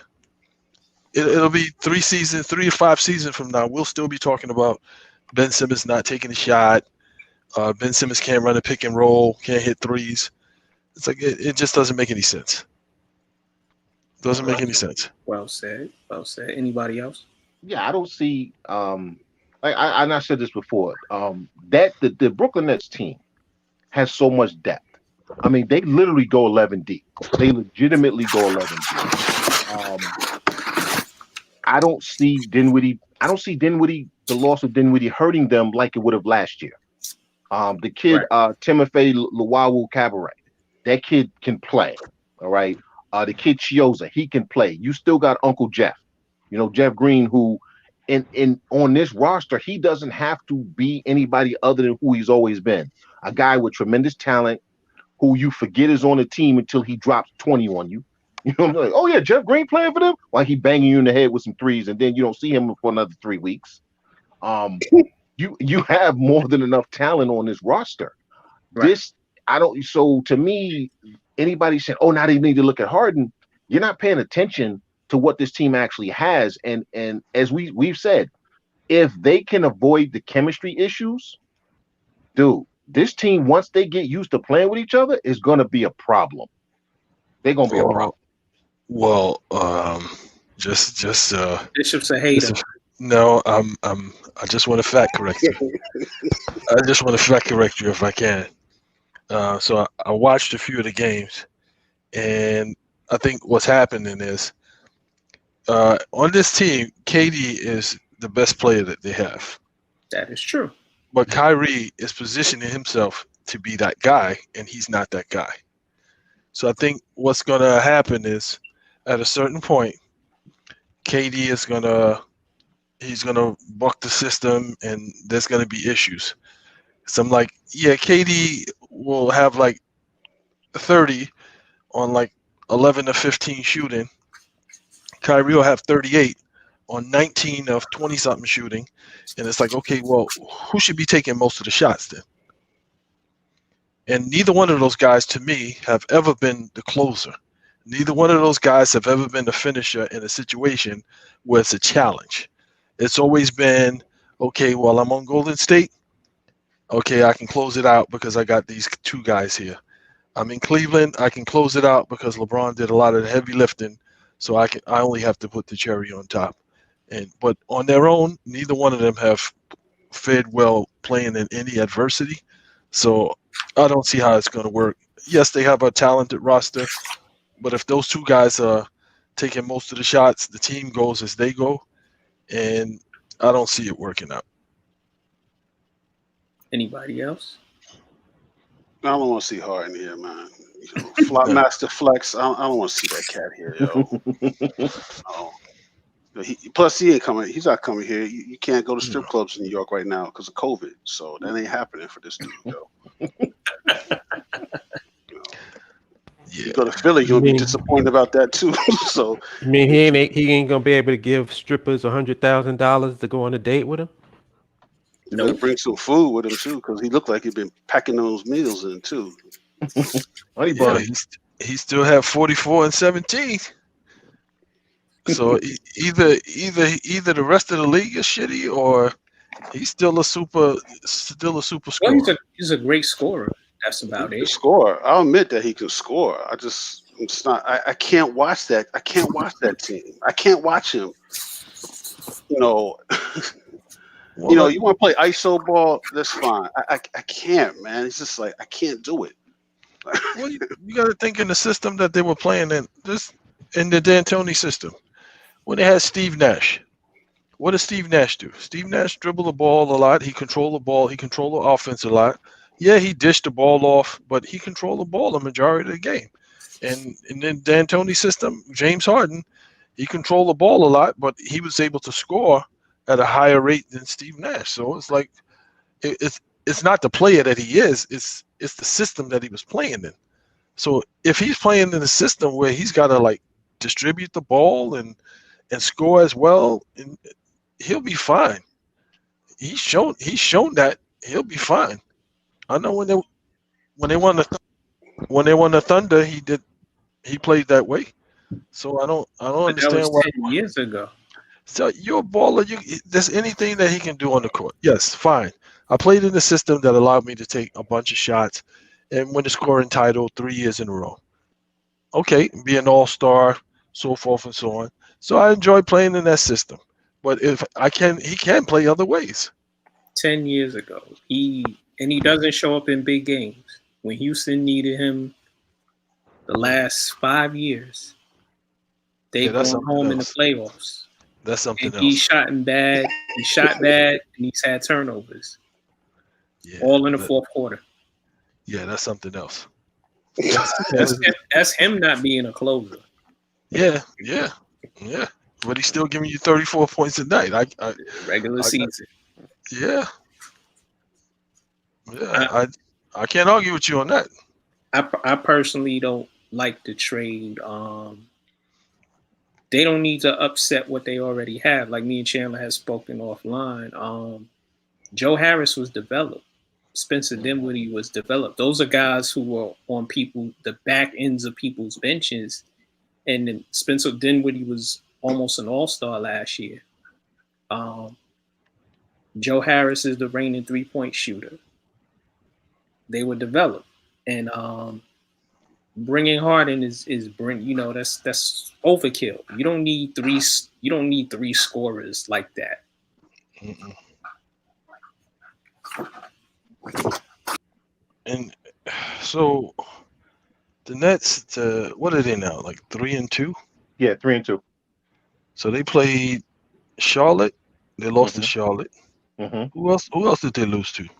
They lost. What's the game they just lost the other night? I forget who they lost to the other night, but it was a game that they should have won. Memphis. Yeah, there you go. It was the Grizzlies. Charlotte, Memphis, Mm-hmm. and the Hawks just gave them a good fight, but they beat them by like 5. So those teams, like when they start playing that, like they got a soft schedule up front. When they start playing the teams like that, they're gonna have to like defend people. I don't know. It's just like Charlotte gave you a fight, and Charlotte is shitty. Yeah, but they also missed a lot of shots. That Charlotte game, they missed a lot of open looks. Otherwise, the game would have been a blowout, which happens. Yeah, but that's because Charlotte was getting after it, though.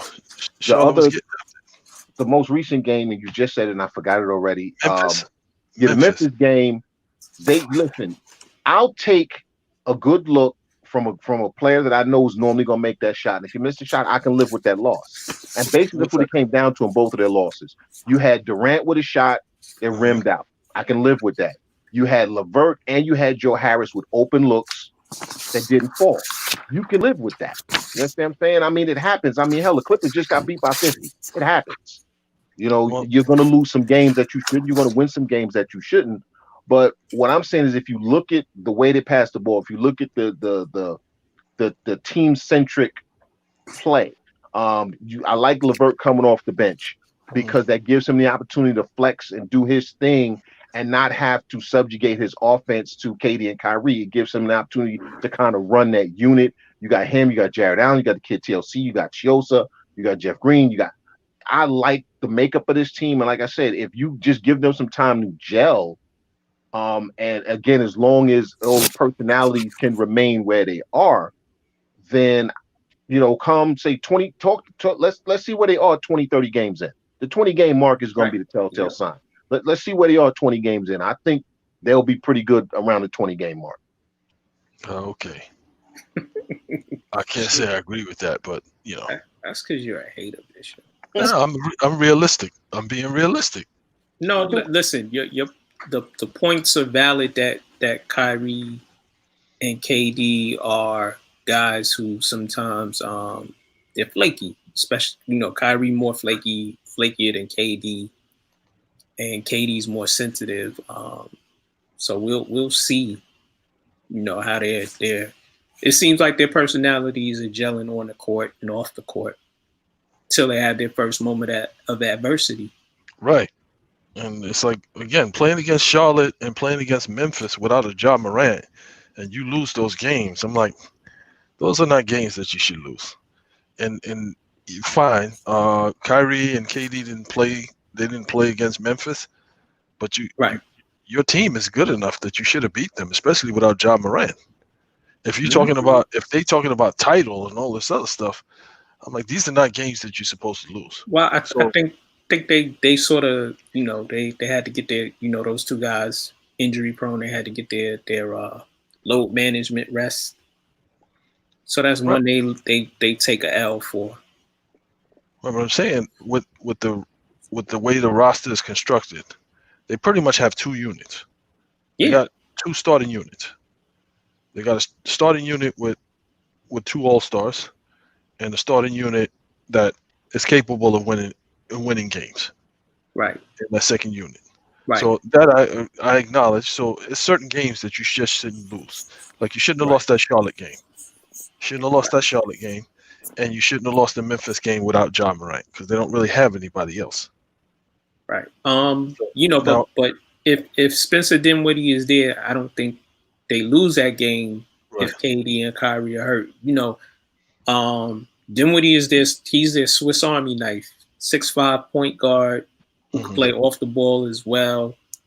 And they asked him to do a lot of different things. They asked him last year, they asked him to score more, and he averaged 20 points a game. This year, they asked him to be like a Ron Harper. Give us 12 points, and you guard the best guard on the opposing team. Right. Yeah, it's like they. So tonight I watched some of the game, and it seemed like the young bigs for Atlanta were just doing whatever they wanted to do, like John Collins and the rest of them. So it's like the Nets are great on the perimeter. I'll give them that. They're great on the perimeter. Kyrie, KD, LeVert, but the inside, the interior, it's just like, y'all don't really have anybody. Jared Allen is still he's still learning. He'll get a couple of blocks, but he's always out of position. And I don't know, when you start playing some of the teams that are decent teams, you're in for the rude awakening. Right.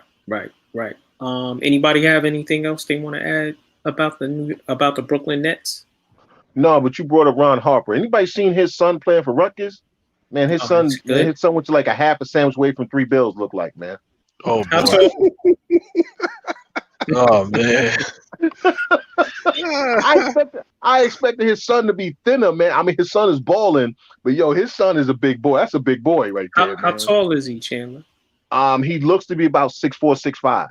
And so he's one of them big stubby guards. Yeah, that's a big boy, man. That's a big. I'm like Ron Harper Jr. I'm like, Ron Harper, that can't be Ron Harper's son. Oh, my man. Wow. Right. He plays for Rutgers.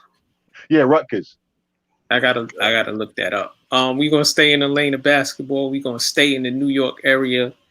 New York Knicks 2021 season preview. What are our thoughts on Coach Tibbs and what he has on his roster? It's a professional team. My whole thing the entire time was I just want to see a Knicks team that look like they're professional basketball players. Right. That competes, and I want to see some progress from the young players. I want to see them actually be developed. For me, it's not so much about wins and losses. I know at the end of the day it is, but for me, if you're gonna build a foundation to be a perennial contender, then you have to have progress and development, all those good groovy things. And yes, you can develop and win, but they don't always go hand in hand. So progress for me, I view in other ways. I'm looking at the fact that this team is giving effort on every play. Julius Randle's still Julius Randle. They won a game the other night with 20 some odd turnovers, which you shouldn't win a game like that, but sometimes you do. But I'm seeing effort. Right. I'm seeing smart play out of guys. I'm seeing the extra pass being made. I'm seeing a professional, competent basketball team. So I'm not really concerned about the win-loss as much as I am the growth in the team and seeing some of these guys actually develop and get better. Right. Well, we got a professional coach. Yeah, I haven't seen the games because I live down here in South Jersey. So Thibodeau, he's got the rhino under control. This dude ain't dribbling to the pack. No, he's not. No, Ronan, he had a triple double last night. In the previous game, he had a near triple double. What I noticed about Randle is he's still prone to do his rhino and dribble into 3-4 people, but he's passing the ball more. He's not looking to just get his shot all the time. He's looking to move the ball, and he's always been a good rebounder. So he's doing all that, and he's doing he's diving on the floor. He's doing the small things. I was shocked. They handled Milwaukee, man. I was actually shocked when I saw that score. Yeah, that was ugly. I It was looks shocked. like somebody. It looks like somebody sat him down and talked to him and kind of like said, "Hey, do you really want to be here? Do you want to be in the league? Because you on your Right. way out. Because what you did last season, he was horrible last season. It's like Yeah. you But shot when you 3 pointers look out of rhythm. You right. you you charred. You had how many offensive fouls? You were only looking to create for you. And yeah, they won 17 games, but I can remember watching about 10 to 15 games that they lost specifically because of Julius Randle in the last 2 minutes. Mm-hmm. But Bishop, that goes to the coach. The Yeah. coach said, whoever get the ball, go do what you do. Yeah, the problem with them now is to me. It's like, yes, everybody's playing defense. I'll give them that. Everybody's playing defense. Everybody's helping out. Everybody's getting after it. They rebounding. But the point guard play and RJ Barrett, it's just like, yo, the point guard play is very like inconsistent. I don't understand it. It's like, yo, you can get 10 to 15 points, 7, 8 assists, and that's pedestrian. Just out there running the offense. Because you're going to get an opportunity to get shots. You're going to get fouled when you get over the foul limit. It's like Peyton and Ntilikina. The young dude, I mean, he's going to have his bumps and bruises. He's hurt right now quickly. He Yeah. seems to be the best point guard that they have, and he's a rookie. Yeah. And he's It's not like- a point guard. Yeah, but he's Yeah. a guard. And in this He's day still and the age, best point guard. Right. you got to be able to hit a jump shot. You got to be able to at least not turn the ball over and run the plays. You're a point guard. You know what I mean? We know Peyton is never going to be a great shooter. So I don't expect that from him. I wouldn't even want him taking threes, but he's played better, even going back to last year when he got healthy. He runs the team relatively well. And like you said, Quigley's the best point guard. We haven't seen Austin Rivers yet, but Austin is more of a combo guard than really a true point guard. Right. And I think when he comes back, you'll see a lot of him, Peyton, and Barrett on the floor together. Well, I mean, you may think I'm crazy for this, but Frank is the best point guard that they got. It's frustrating to watch him. No, he's not. It's frustrating to watch him. I'm not talking about the scoring. I'm talking about running the team and playing defense. No, he's not. It's frustrating to watch him out there passing up open shots. That's because he can't shoot. And Bishop, he's only playing because they got injuries. The first game he did not get off the bench. Right, because he puts He's been playing and that's a waste. He's a waste. Well, both of them haven't been moving off. The only reason they're both playing is because all their guards are hurt. Even Burks has a little minor injury. The only reason they're playing right now is because of the injuries. And both of them were playing 5 minutes here in garbage time because neither can shoot, neither is a point guard. You know what's crazy, though, is if you look at when he actually does shoot, look at his form, he's got good form. Frank? Yeah, he has the ability to shoot. Has good form. Why he won't shoot is beyond me. Listen, it's certain players, they don't have that in them, and he doesn't have that dog in him. Like some people, if they get the rock, they're gonna shoot it. Right. Last night they played Cleveland. Both the guards in the backcourt is like 6 feet tall. They have them listed as 6'1". Both of them You're are talking like about Cleveland guards? Cleveland guards. Yes, they both are 6'6". He's 6'6". He got the ball at the free throw line extended. It's like, yo, dude, you just pull up and shoot. Like, it's not a 3-point. Just pull up and shoot. Like, either pull up or shoot, or take him as far as you want into the paint. But Frank ain't built like that, bro. He would not shoot it. He would not shoot it to the point where it's like, okay, well, I'm going to back up all the way into the paint because I know you're not shooting the ball. And it's like it hurts the offense. And what I said with RJ Barrett, it's just like he hasn't met a shot that he doesn't like. Yeah. And I'm just like, I don't understand. It's like, yo, dude, like you haven't earned that. You haven't earned that. Like 1-on-3 on the fast break, or 3-on-2, and he just holds the ball. Like, I'm not passing it. Only person he passes the ball to is Randall. Well, he's the number one pick, He's, and he's one of the better players. So they don't have a lot of talent, so he gonna shoot. Nah, he just it's unbridled. Like, every time he gets the ball, he's forcing the issue, and it's just like, you're not that guy. It's like, you can't shoot jump shots. Every time he shoots a three, I cringe, because it's either gonna be an air ball or brick. Well, you just described all the guards because they all can't shoot. Except for Quigley. Except for Quigley and Burks. And Burks and Rivers when he gets back. But Obi Toppin, I think, has a small injury too. I think it's not small. It's not small. It's a calf strain, and we know how calf strains go.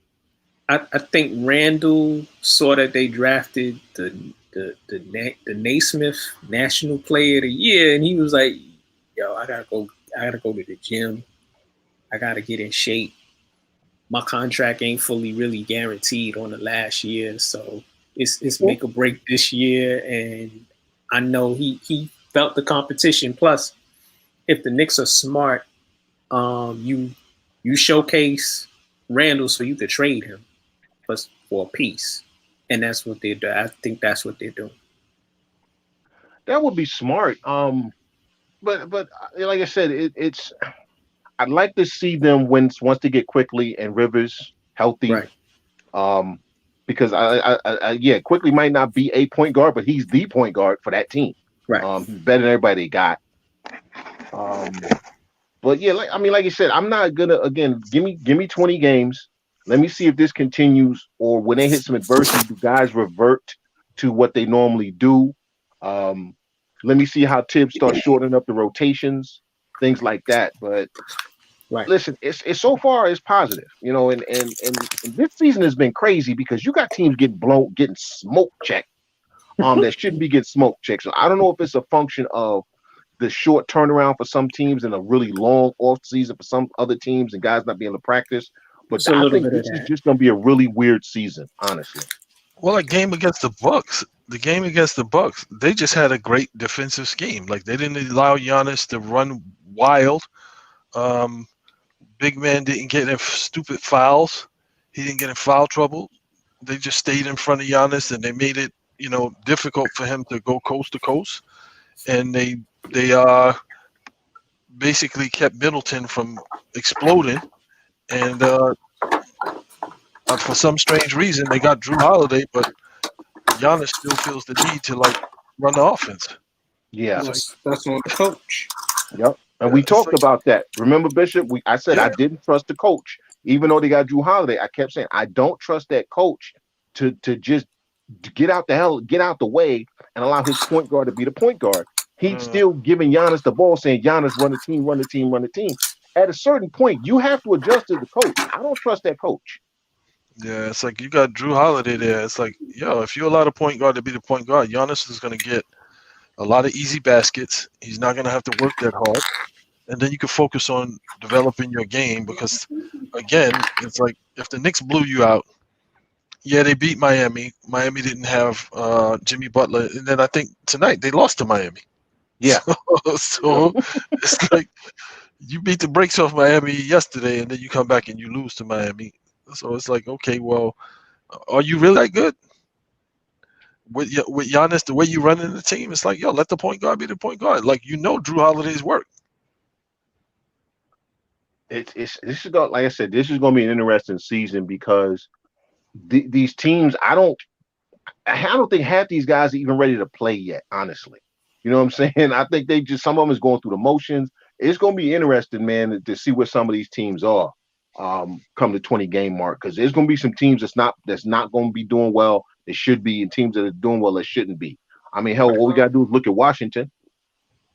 Well, they're going to be all right. I think Washington's just got to figure out, because they got these young bigs. They got Beal, who's doing what he's doing, and they got Westbrook, who is giving you a triple-double. So I think they got to figure out, okay, well, we got to make this commitment on defense, We got to make this consistent commitment on defense, and everything else will work itself out. They're not there yet. They're not there yet, to me. And it's like the Knicks. I'm like, I'm surprised. Like every shot is contested, just about. I watched the game, and maybe there may have been maybe like 5 to 7 shots that were not contested, and those shots that weren't contested, what happened? Timeout. Timeout. As soon as teams start getting open shots, timeout. Yeah, you got an actual coach coaching. Oh my God. Like, what's going on? I saw Kevin Knox playing D. Kevin Knox blocked the shot. Yeah. Kevin Knox dove on the floor for a loose ball. So yeah, Mitchell Robinson not getting stupid fouls, like staying on his feet, and I'm. Am I the only one that doesn't see any real progress from Mitchell Robinson when it comes to just his basketball IQ? Is it just me? Well, you got to think. I mean, you got to think. Without playing with a legit point guard, a big man like that, you don't have the ball. You know what I'm saying? You are basically relinquished to getting rebounds, getting putbacks, maybe an occasional alley-oop. It's not like they're going to give him the ball in the post. He's too light in the pants. He doesn't have a jump shot. So you're basically relying on the guards to get you the ball. And when you have like crappy guard play, you limited. You're very limited in your offense. And then it didn't help that he was getting stupid ticky-tack fouls. Like, stop reaching. Like, they already have the rebound. Just go down and get in your position. Or like when I watched him play Detroit, it's like Andre Drummond is not jumping over you, dude. Like, why are you jumping up every time he do a head fake? You in the air. That's what I'm saying. That's what I'm saying. And you watch Nerlens Noel, who ain't that much bigger than Mitchell Robinson. Honestly, I think he's a little smaller. Right. But he seems to know how to play defense. Whereas you would think Mitchell Robinson should know how to play defense and nothing else. No, he's gotten better though. He's gotten better in the last few games. He hasn't been getting those stupid ticky-tack fouls. So I think maybe having Nerlens Noel there to kind of like show him, hey, here's what you should be thinking when you're out there. As the game that they played, the Bucks, he got a few of those stupid fouls, and then he kind of like, okay, well, calm down, and was able to stay in the game. Last night he stayed in the game, and it wasn't, he got most of the minutes because he wasn't in foul trouble. Right. Okay. Plus, on the floor, Mike Woodson and Tibbs, when they do the things that they do, Robinson with the silly fouls and Randall with the charging into things, Obi Toppin not ready to really play NBA defense, they'll call a timeout, or when there's a dead ball, they go and speak to them and tell them, listen, you got to be better on that. You got to do that better, which I never saw with the past coaches we've had. That's true, yeah. A couple of times Randall was out of place. Tibbs called a timeout right away. It was like, okay, and spoke to him. It's like, so it's like a level of accountability that hasn't been in the Knicks organization for a while at the coaching spot. Yeah, that's true. Right. That is true. So I'm like, Kevin Knox is playing D, and the other night, I don't know if just like people noticing it, he played, and when he got taken out of the game, it was because he missed 2 defensive assignments. Yeah, I saw that. And he got taken out of the game, and he wasn't happy about it. But that's a learning experience. Yeah, which says to me, okay, so now you understand if you want to be in the game, this is what you're going to have to do. So I'm expecting to see something better from him when he gets back, when they start playing again, because if you don't play, you're going to be sitting over here. Right. Well, Tibbs is that kind of coach. He's very stringent on detail. Yeah. And I think Robinson, like, you can't even use him in pick and rolls right now, which should be bread and butter. Him rolling to the basket after they set the pick and him getting the easy dunk or layup, and they can't do that right now with him. Well, it's not because of him. It's because of the guard. It's like big man is not respecting. the big man is not respecting that guard, so they're both just sloughing back because there's nobody there to shoot the ball. And it's like, okay, well, Mitchell Robinson, you throw that ball up there, because there's been a few games where they played some weak teams. It's like, even from last season, you throw the ball anywhere in that vicinity, and he'll go up there and get it. But it's like the guard play has been like so weak, to where it's just like, dude, like I don't respect your shooting ability, so I'm going under the screen, or I'm falling back, and the big man is falling back as well, because I don't fear your ability to shoot. So I don't think it's more. I think it's more of the guard play that's impacting his play. Because anytime he gets that ball down there, it's like when Randall is passing it. Anytime he gets that ball in that area, he gets a putback. He's trying to dunk it. So I mean, he just has to not get stupid fouls. Every team generally runs a pick and roll. That's a yeah. NBA staple. Yes. I haven't seen that with the Knicks in eons. Yeah. They haven't had I think the last player we had where we could run pick and rolls is when we had Tyson Chandler. And the Knicks just don't have the people to do that right now, both at the point guard and both at center. Mitchell Robinson isn't ready to do that yet. You don't think they could run that with Randall and get Randall on the move, going to the basket sometimes instead of always up top, starting the offense? They should, but again, like you said, Alfred Payton, he's never been a pick and roll type point guard. Maybe with Austin Rivers. Yeah. When he comes back, which should be interesting because if he keeps the ball, he can shoot it. Right. Yeah, he can. Yeah. That's what is going to be interesting to me is if Quickly plays well and Rivers is playing well and Barrett is still a guy who still can't hit a jump shot to save his life. And you got Burke getting minutes. Right. Does Barrett's minute, do they go down? What do you do? What are you doing with Barrett at that point? Because if Rivers is giving you a consistent jump shot and Quickly giving you good point guard play, right? And we know who the forwards and the centers are. What do you do with Barrett at that point? Right. You gotta learn. Right. And also Reggie Bullock's been playing well.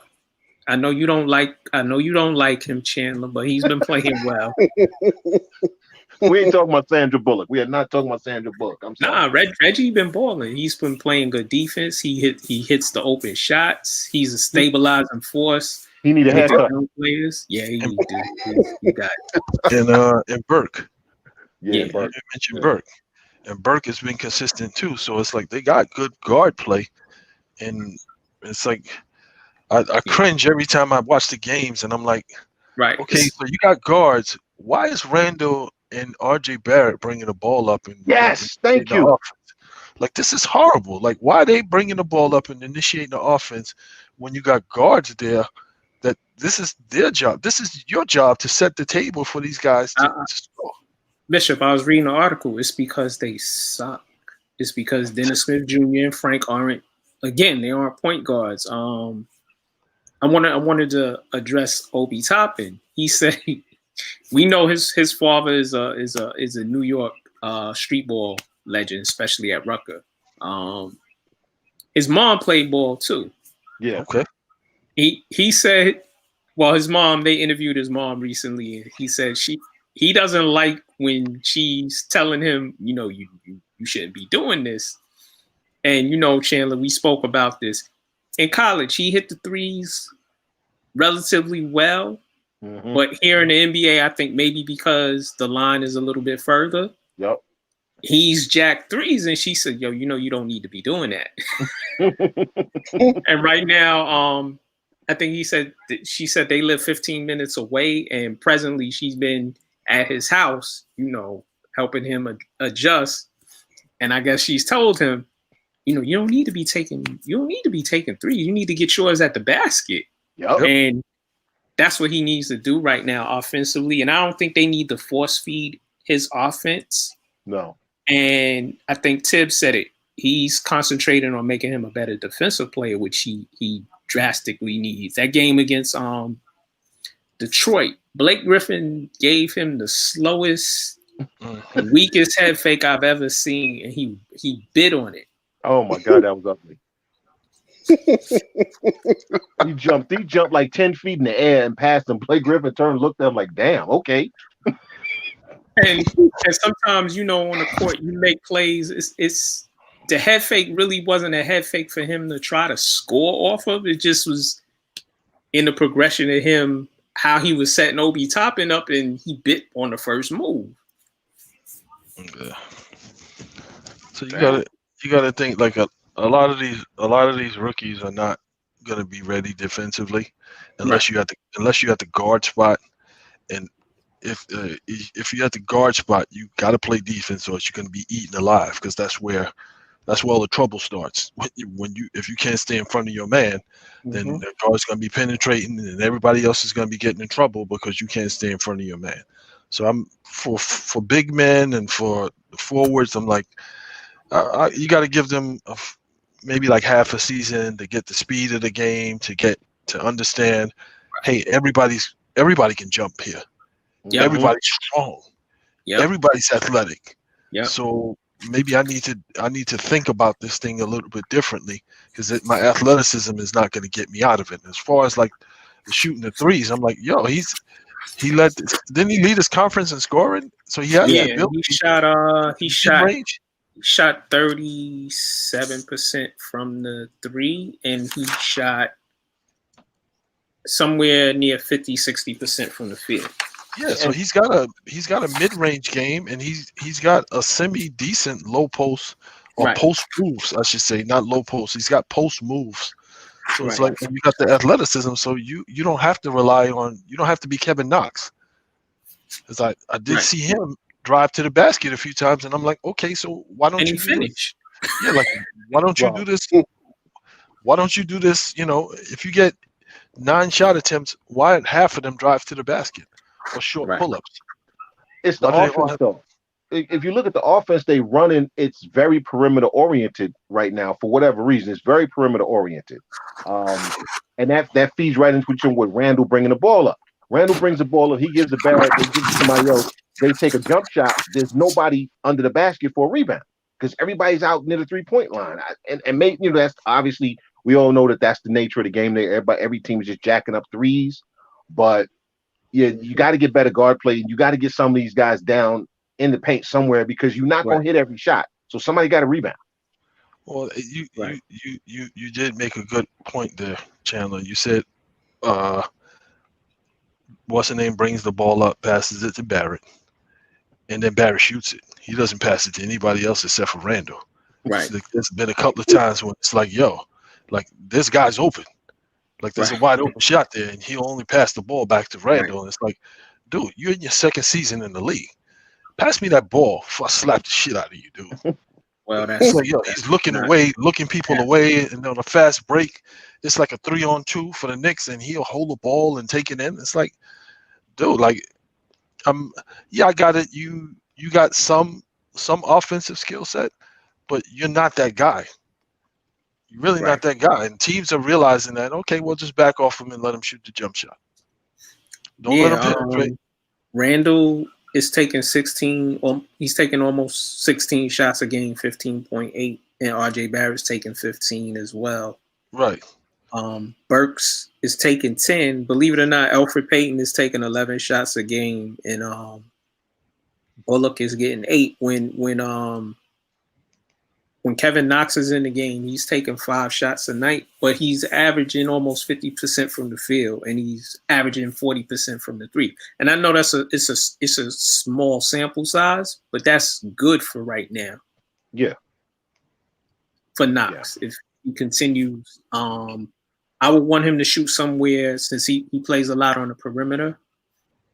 If he shot 45% from the field, 47% from the field, and anywhere from 37% from the three would be beautiful. Yeah, but if I can remember like the game that he drove to the basket like 2 or 3 times, that was like in a half court set, not on a fast break, in a half court set. Because he's athletic enough to get to the basket. Yeah. That was like the first time that I've seen him since he's been a Knick drive the ball to the basket. Everything has been like 3-pointers or fading away 3-pointers. So he stopped doing the fading away 3-pointer. He just shoots 3-pointers, which he's a bit more accurate at. But I was shocked because I'm like, well, you built like Jason Tatum. I'm not saying that you got to be a Jason Tatum type of player, but you can get to the basket. He's not built like Jason Tatum. Jason Tatum is solid and a grown man already. Kevin Knox is still the body type. My body type is not the same. Knox, Tatum is more sturdier and built. Kevin Knox is still a string bean. Yeah, but he's still growing into his body. I think is what Bishop is saying is you can see him when he fully develops. His body will be very similar to Jason Tatum. Nah. He's longer than Jason Tatum. Jason Tatum is they're about the same height, bro. About the same height, but I'm just saying, like long arms and athleticism. Built different. You could get to the rack. You could get to the rack. Look at their bodies. Kevin Knox is a slender guy. I don't see him. He's gonna put on more weight, obviously, but Jason Tatum is already built. He already a built dude, and he plays like it. Kevin Knox doesn't play like he wants any kind of physical contact. Right, that's what I'm saying. Yes, I will agree with that. But it's just like they're in that same. Kevin Knox is what 6'6", 6'7", with long. No, he's 6'8", 6'9". 6'9". He's 6'9" with long arms. With long arms, so it's like you can't get in the below the free throw line area, pull up and hit a jump shot, or drive to the basket. Always has no motor. Yeah, well, I think that I would like to see Barrett take less shots. To me, yes. Barrett should be taking no more than 13 shots a game. No more than 13. That's a lot. That's a lot. So to me, 10 to 13 shots is the max I want to see from Barrett. 10 to 13 is the max I want to see from him. Most games I want to see him around 10 shots. Who else is going to take I want shots all of them besides Randy? Well, we're gonna have Austin Rivers back. We'll have Quickly back. Right. I want to see Randall's shots go down. To be quite honest with you, I want to see his shot attempts go down. I want to see. I think if we have more evenly distributed shots. If you look at the fact that there's no one guy on this team that is just so outstanding that they deserve 20, 25 shots. So when you bring in Rivers and you bring in Quickly, and Burke is healthy and Toppin is there, Randall's shots should go down. Barrett's shots should go down. If everybody's in the 10 to 12 shot range and guys are hitting their shots, you're going to win a lot of games. And you're playing defense. Yeah. Well, you know what? I kind of like with Barrett. I will give him this. Like he has a basketball IQ where he'll move without the ball. He'll cut to the basket. So now he only passes to Randall. But I'd like to see him get more baskets, like more scores, cutting to the basket, more opportunity scores. I don't want to see him off the dribble. His game is disgusting. His game is disgusting off the dribble. It's slow. It's like you're not overwhelming anybody. Your moves are very it's like mechanical. Very. But Bishop, he's third in assists on the team. Yeah, because he's passing to Randall. And Randall is averaging 8 assists right now. I don't know why Elfrid Payton is averaging 4 assists a night. It should be more than that. Because Randall's handling the ball most of the time. Exactly. And RJ Barrett is averaging 4 assists a night, which is good production from your two guards. That's generally what you want. Yeah. So he does move the ball. Watch the next game. See how many times Randall and Barrett pass the ball to each other. It's like nobody else is on the court except for those two guys. Like RJ Barrett exclusively, he'll look over the guard. He'll look over the guard to wait for Randall to come up to the top of the key to pass him the ball. That's the point guard's fault. You're not supposed to let nobody do your job, And Elfrid Payton ain't that guy, and we know Frank ain't that guy. Dennis Smith Jr. is still trying to figure it out. Yeah, and Dennis Smith Jr. is done. He's not. There's no figuring it out. Quickly, like me and Chandler has spoke before. Quigley knows how to set up an offense. Right. Quigley gets the ball and he's like, "Yo, give me the ball back." No. Yep. Yeah. And we know Austin Rivers is not gonna, when he gets the ball, he's I know a lot of people don't like Austin Rivers' game, but Austin Rivers is a real astute guy on the court. Yeah. And I'm giving for me, I'm giving Dennis Smith Jr. a pass for right now until like I said, everybody grieves differently, and nobody can tell somebody when they're supposed to get over losing a parent. No, Chill, I'm not even talking about that. No. What I'm saying is, I don't think Dennis Smith Jr. is still okay. So for me, I'm giving him a pass because I don't think he's fully focused on basketball still. I don't think he's fully focused on basketball. Yeah, I'm not. No. Dude, there's 30 teams in the league, 15 guys on each team. That's 450 guys out of how many millions of basketball players that want to be in the league. You are one of the elite in the world. One of the elite in the world, and you mean to tell me that, and I'm not saying, that one thing has got nothing to do with the other.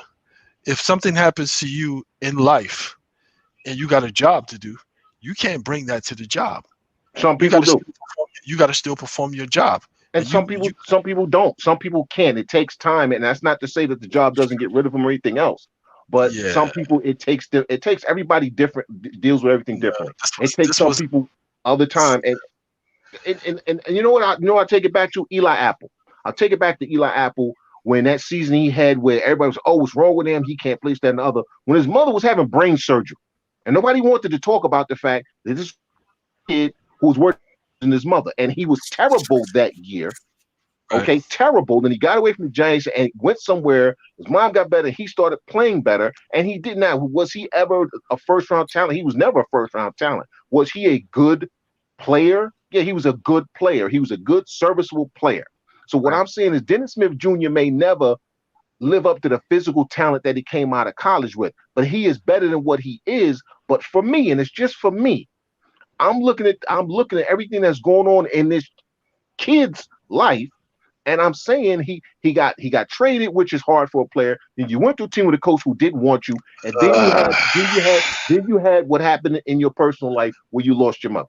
All I'm saying for me this season for Dennis Smith, I'm just looking for incremental progress for him to get back to looking like a basketball player. That's all I'm looking for from him. That might be valid. That might be valid if he wasn't playing shitty in Dallas, which is the reason why they got rid of him. So this is not an anomaly. This is not an anomaly. He wasn't playing shitty in Dallas. Yeah, when he was in Dallas, he played no D. They went a running gun system, and he was not the guard that they expected him to be. He didn't play shitty. It's just that him and Luka didn't really jive on the court. Why? Why? They both need the ball. Okay, so you got Brunson. What? Let's name the guards that you got. Brunson that's there now. What are the guards they got? They got other no-name guards there that are flourishing. They got other guards there that are flourishing, playing with Luka. Yes, but they play off the ball. You couldn't play off the ball. Yeah, but if you want the ball in your hands, that means that you have to be at his size. You have to be a point guard. In the NBA, if you want the ball in your hands as a guard, you have to be a point guard. Bishop, go look at the year before they got Luka and how he played. Yeah, but Dallas and the narrative was totally different. What was he scoring? What was he averaging? About 15 a game, 16 a game. And they were playing in the Western Conference, and they weren't even in contention for a playoff spot. So he was on a bad team. We're not talking about the team. We're talking about him. He was on a bad team, putting up numbers. He was on a bad team in the West, putting up numbers. Why was he putting up numbers? Was he the best player on the team? Yes or no? He was a bad team. It was a bad team. Whoa, was he the best player on that team? Yes or no? I don't even know. I don't follow Dallas. So how you talking when you follow the team? No. I'm just looking at their record. I'm just looking at the record and saying, okay, well, they didn't make the playoffs that year, did they? They were bad. He was solely responsible for that? No, I'm just saying Mark is making the point. Mark is making the point that he put up numbers that one season in Dallas. And I'm saying to you that one season in Dallas, they were shitty.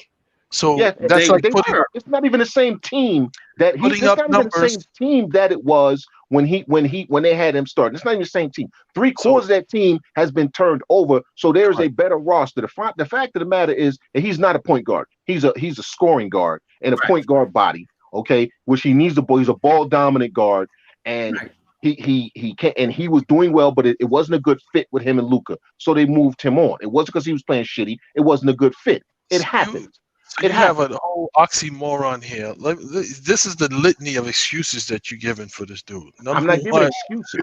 I'm not giving excuses. I said for me. I'm giving him a pass. This happened last season.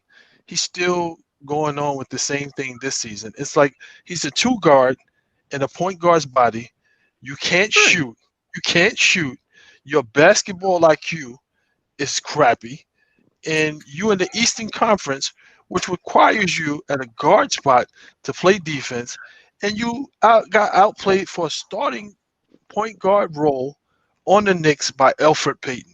Look at the roster. Look at the roster. Talk to me at the end of the year. Nothing is going to change for this dude. Nothing is going to change for him. Nothing is going to change for him.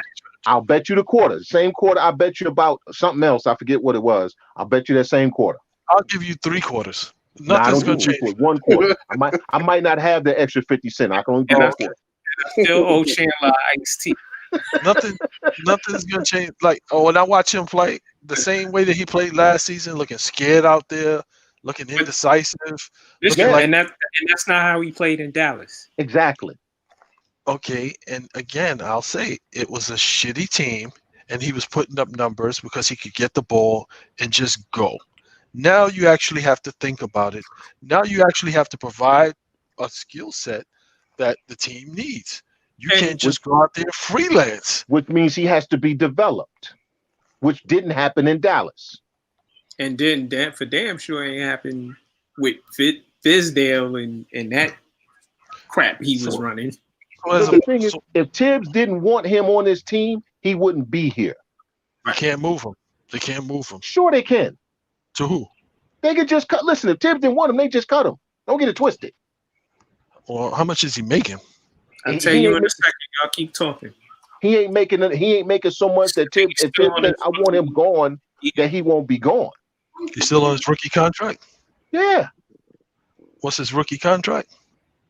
It's not enough to where it's going to hurt the Knicks because they have enough cap space. So if the Knicks want to just get rid of him because he's that awful, and Tibbs says, I want him gone, he'll be gone. So if the coaching staff, which includes Mike Woodson, Tibbs, some guys who know how to coach basketball, and they have said, we want to work with this young man. We see talent. He just needs somebody to work with him and teach him. Then I'm all for that. Again, it's about player development. Player development isn't always on the player. Sometimes you have to actually be coached and taught. So you've been playing basketball. You're at a professional basketball level. You can't hit a jump shot, and you can't bring the ball up and start the offense. How many years did it take Jason Kidd to learn how to shoot a jump shot? And start the offense. But Jason Kidd, how many years did it take Jason Kidd? How many years? But how many years? He didn't start shooting J's like that until maybe like the third to his last season. Then he became consistent. Rajon Rondo still can't shoot a jump shot, but now he can make one consistently. They said the same thing about John Wall. Oh, he can't shoot. He ain't never gonna be able to shoot. John Wall can make a jump shot consistently. It takes certain guys time to develop their craft and hone their craft. Everybody's not an instant bag of popcorn. But all those guys that you just mentioned, even though they were jump shot deficient, they were able to at least run the offense and be a guard on the team. John Wall was criticized for not being able to run offense. All he did was run up and down the court and try to we ain't doing revision history. They've been killing John Wall for years, saying that he wasn't really a point guard. He was just a scoring guard playing the point. They've been saying that about him for years. Even though if you look at his assists, his average assist total every year, his average assist total is always 7 and change. Yeah, but he never got credit for that. All the narrative about him was always about his jump shot and him not knowing how to run a team and bada. My point is that everybody developed differently. And when guys are truly not worth developing and they're playing for coaches who actually know how to coach, those coaches get rid of them, even if they got to trade them for a bag of balls. Yeah, and he's making a shade under $6 million. He's making when is his contract? When is his contract up? When is his contract up? Next. Oh, he has an option for next year, which is $7.7 million. Which is that the team option or his option? Oh, it's the probably club team option. option. It's probably team option. It's the team option. Yeah. I'd be surprised if they resign. I'd be surprised if they exercise that option. Him and Frank are in the same boat. Frank is gone after this year. I'd be surprised if they exercise the option on either one of them. Because again, Dennis Smith Jr. Yes, his mom passed away. You can't say it, but it's like the one thing. It's like, okay, so you had the whole season last season to work through that. Like Chandler said, people grieve differently. There's people in my life who passed away. I'm still like not over it totally, but I'm a different type of person, and I move differently. I don't let certain things affect work. You know who I'll give you as the perfect example? Trey Burks. Trey Burks went from, oh, this guy's gonna be great, to Utah was like, you got to get the hell up out of here. He was out of the league. Okay. Yeah, and now he was on the Knicks. Right.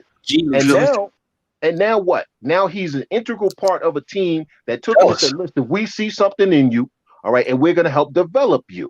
Dallas, yeah. Mm-hmm. And Philly. But before he got to Dallas, he went to Knicks, he went to Philly, he went to places and worked with different coaches. I'm not including the Knicks coaches, but he played for some coaches that actually know how to develop young players. Well, he also had to take a large help in the humble pie because when he came out, he was highly acclaimed, and then he got into the league and realized, hey, wait a minute, nobody cares about that. Right. Nobody cares about I was Mr. Who, Mr. Basketball Where. Nobody cared about that, and then he also had to work on his craft. Yes, so and that's why I said I'm giving Dennis Smith this season to work on his game. Now, if at the end of the season his game looks exactly the same, I would totally agree with you. And I'm saying it won't. I'm saying his game is going to improve. Right. Brother Ish said he's nothing special. Nope. And that he was. I just think he's a good young player. I think he's a good young player who can be successful in this league, given the opportunity to develop. That's what I think about. He's a slasher. He's athletic. He can handle the ball. He just should be off the ball. He should play off the ball, and they should have him playing. I said this to somebody on Twitter. He should get the ball in transition and attack the basket. You need to get him off of back cuts and move him around. Move him where he's off the ball, where you move the ball to him and he's going towards the basket. That's the best way. So what you just described is a second unit player in a helter-skelter offense. That's what you just described. Okay. Helter-skelter. In the first unit, in the starting unit, there's not a lot of opportunities because you got the big men down there. You got Randall, you got RJ Barrett, you got all these guys on the perimeter. So there's no space for him to do any of that. And he reminds me of like a poor man's Steve Francis. Okay, athletic as hell. Well, it's like, dude, you don't understand how to use your athleticism. You don't understand where you could get in and fit in. Bishop is also running plays for that person's skill set. Yeah, I mean, he don't have to be an all-star to be a good player in this league. Everybody's not an all-star. There are some guys who are just good players. And they last a long time. He can be a good player in this league. He doesn't have to be an all-star to be a good player in this league and last 10, 12, 15 years. So that means he would have to change his mentality. He would have to become a defensive player, get his opportunities off the defense. Which a lot of players have done. They've changed who they are. And that comes with development because he's not a good defensive player right now. Yeah. So And there's a never lot of things that he's not good at. He's not a good shooter. He's not a good defender. He can't run. He can't run the offense. It's like, yo, there's a lot of negatives here. Like, yo, like they just keep piling up. I'm like, yo, Well, you know what? he's You a could say the mental. same. You could say a lot of that about R.J. Barrett. Well, no, you Nah, can't say that. RJ No, Barrett is R.J. Barrett can't uh, shoot. I don't but want he, him running the damn offense. no, but he scores. But he and he has scores. a better IQ. He has a I better know he basketball doesn't. IQ. No, he Yes, he doesn't. does. No, he He cuts to doesn't. the No, for he you. doesn't. That's He why. cuts to the basket. He cuts to No, the he basket. doesn't. He plays without the ball sometimes, and there's a lot of opportunity. And on top of that, in the half court set, when he's matched up right, he can get his own bet. He can score off the dribble. So He can can Dennis score. Smith listen? R.J. When Barrett is just he ain't no better than his damn father. Y'all know I don't like his father, so I ain't saying nothing nice about R.J. Barrett. So that's why you're saying what you're saying, because you Yes, don't. absolutely. That's right. it's a little biased. I still have issues with his father. Absolutely. So Have So an you said- IC, Chandler. yeah, you Hey, said Dennis Smith Jr. can do all of those things. I win. I haven't seen it. I haven't seen it. I am not giving R.J. Barrett credit for nothing because of his father. So y'all can miss me with that. I've been watching. But he is not his. He is not his father. He got the same damn last name. not I'm own it. petty like that. I am Wow. that damn petty. Wow. And y'all know I never liked his father at St. John's. His father was buns. To Oh, me. he was a clown. Garbage. Oh, Wow. Rowan Harris was garbage. God damn, Wow. yo. I'm just there's a lot. Like I said, I'm just not high on Dennis Smith Jr. I'm very disappointed. I was excited when they got him from Dallas because I'm like, okay, so now there's not a lot of pressure on him to perform. So no. he'll be able to open up. He'll be able to open up and get off and But see. when he came here, that short stint, he played really well. Yes, he did. Stop I it. don't know. I don't know. It, son. Stop I don't it. know. I don't know. Stop it. I don't know. I was always like like a glass like half empty. It's like, yo, like this, I'm still thirsty. And- Like I'm still waiting. I'm still waiting. I'm still waiting. Then I got excited. I got excited because I looked at the backcourt and I'm like, yeah, there's no way that he shouldn't be starting at the point guard spot and move over to the 2 spot here and there, whatever. But there's no way that he shouldn't be starting. And then the season started, and I see Alfred Payton starting, and I'm just like, yo, dude, like, how did you not win that starting job? And then on top of it, he was making all these proclamations about he been working on his jump I shot, think and shooting coach, and this and that. I think Alfred Payton is doing what Charles Oakley used to do back in the day. He bringing the best girls to guys and giving them that good weed. No, that's that Scott Perry nonsense with Alfred Payton. That's that Yes, Scott it Perry is. nonsense. Yeah, that's his pet. It's just like, yo, like Alfred Payton is a backup. He's a backup point a guard. career backup. Right. That's like when they had when Stephon Marbury was here, and they had Chris Duhon starting, and it's like, well, you know what that was about. That was about politics. D'Antoni Politics, not liking Stephon Marbury, and that's what that was. Him burying him because it's he's like, yo, you're not a starter, dude. Like Alfred Payton is not a starter, and I'm like real disappointed. And then, so all these things about Dennis Smith Jr., and then you're saying, okay, well, there's a lot of things that happen to people in life. He's not the only player that has lost loved ones and so forth. And I'm not saying that you just forget them and move on, but at a certain point, you got to come to a realization that, okay, well, I'm getting paid a lot of money to do a certain thing. And a lot of times when you see these guys, when they have off the court issues or these other things, a lot of them will always, like 90% of them will always say, well, this one thing that I'm good at, like when I step on the court, that all of that stuff that I'm dealing with in my life, I don't think about that for the 2 hours or whatever that this game is going. So it's like, that's some people, and other people don't. so I can't. Way. Yeah, and it's like, dude, like I said in my commentary, he's gonna be a superstar in the big 3 or overseas. Nope. And talk about how he's trying to make it back into the league. He's gonna be on the Knicks. He's gonna be on the Knicks next year, and RJ Barrett won't be. Oh God! Y'all both at different ends of the spectrum with a big fat no. That's not happening. RJ Barrett would be here. RJ Barrett getting traded. RJ Barrett getting traded. Nah, I doubt that. I doubt that one. Because he can't hit a damn jump shot, and his last name is Barrett. Yo, can staying in the lane of basketball, fellas. What's up with Toronto? They playing in Tampa. No. Orlando shit. I'm talking about them on the court. I don't sense that I think they've taken a step back a little. Well, the dude that they paid he's shitty. Ooh, the little stubby guard? No, the forward. Siakam? Or Anunoby. Siakam, the dude that they paid that they said was going to be that guy. He's not shitty. He just shitty. He's not paid him. They overpaid him. They overpaid. He's not ready to be the face of a franchise. I'll grant you that.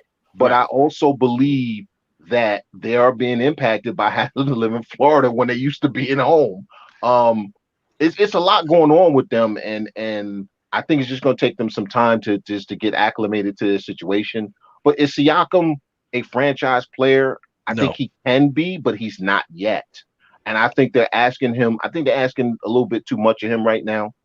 We found that out last year when without Kawhi, he got exposed a little bit, and he kind of nutted up because it was like, hey, all the pressure on you. You got to save us. He's like, why are you asking me to save you? I can't save you. I ain't no damn doctor. They 0-3. Yeah, I know. And they don't look good at all. They haven't looked good in any of those games. It's not like the games were they haven't looked good at all. That whole team is just out of whack. What's his numbers this year? Still running the offense through him?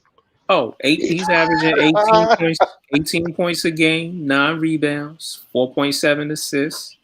Yeah. He's shooting. See, those are good numbers for your secondary player. Those are not numbers for your franchise. Hold on. He's taking 18 shots a game. And averaging 18 points. Like I said. Yeah, because he's shooting 39% from the field. Oh boy. 33% on threes and 42% on 2-pointers. What's Anunoby doing? Because I think they expecting Anunoby to do a lot more this season as well. Anunoby is averaging 12 points a game. But he's only taking 9 shots a game. You need more than that from him. You need more shots, and he needs more. You need more scoring from those. Fred VanVleet is taking 14 shots, almost 15 tonight, and Kyle Lowry's taking 15 shots. So then too, they lost their big men. They lost Serge Ibaka. They lost Marc Gasol. Yeah, so they pretty much playing. They playing with what's the big musclehead dude from Boston, and he was with Phoenix last season. The one that messed up Steph Curry's knee or his wrist. No, his wrist. What's the big Irish dude? I think with the red hair, big muscle bound dude. I think he's that big man. Their big man is Aaron Baines. Yeah. Okay, Aaron Baines. Okay. Yeah. So he's not athletic. And he getting 9 shots a night. Wait a minute, Aaron Baines getting 9 shots a night? Thus far in the first 3 games, yes. Yeah, how many threes is that? How many threes out of that 9? Because he started falling in love with. He's taking almost 4 a night, and he's averaging 18% from the 3 line. Exactly. Oh, no. Exactly. That's all.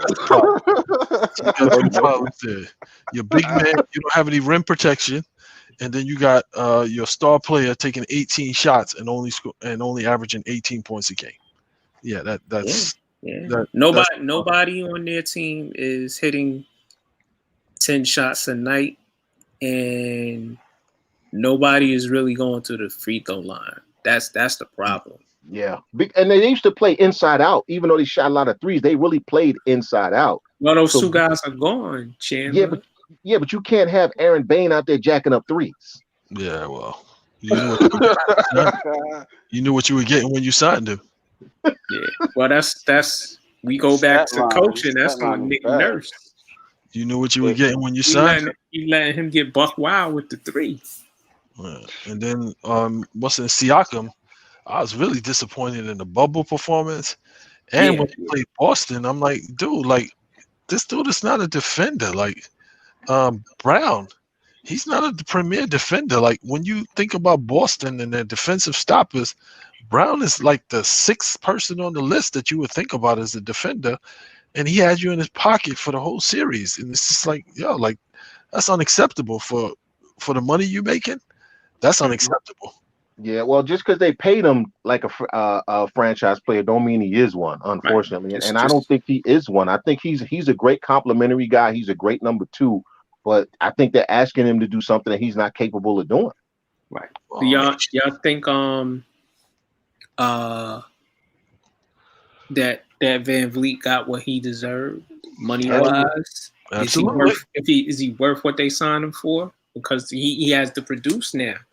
Well, no, because for what they ask him to do, again in their offense, then yeah, because listen, he doesn't fit anywhere but in Toronto, so he was smart to take the money. You know what I'm saying? Listen, you put Van Vliet on other teams and be like, yo, he's not going to be the same. It's not going to be the same thing. So for him, it was smart. And he got paid. He got paid good. Exactly. But I think for what the offense they want to run, he's a perfect fit, except they don't have the players, I don't believe, to run the offense they want to run.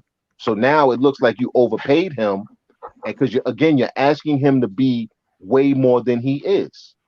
Well, you're asking him to play off the ball and play off of Lowry, which they do well, and you're asking him to be he's their 3-point guy.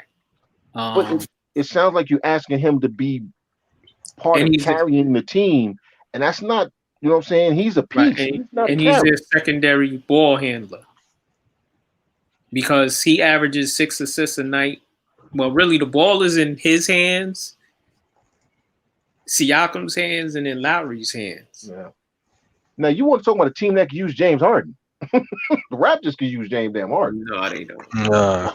Philly is the best. Philly is the best landing place for him, and that Daryl Morey got fined $50,000. Oh yeah, for his tweet. For his compliment of James Harden. It's like you said before, Mac. The two of them see eye to eye, and I that's his boy. Yeah, they just trying to make it more palatable. But Bishop, what did he tweet? He tweeted something about congratulations on like he had some like 20 assists one game or something like that. There was an anniversary of that game. Oh, okay. And he was like, "Oh yeah, congratulations on the anniversary of your." And then he claims that it was like an auto send or something that was automatically set up in his yeah. But how's that tampering though? Because he's an executive. You're not allowed. He's an executive.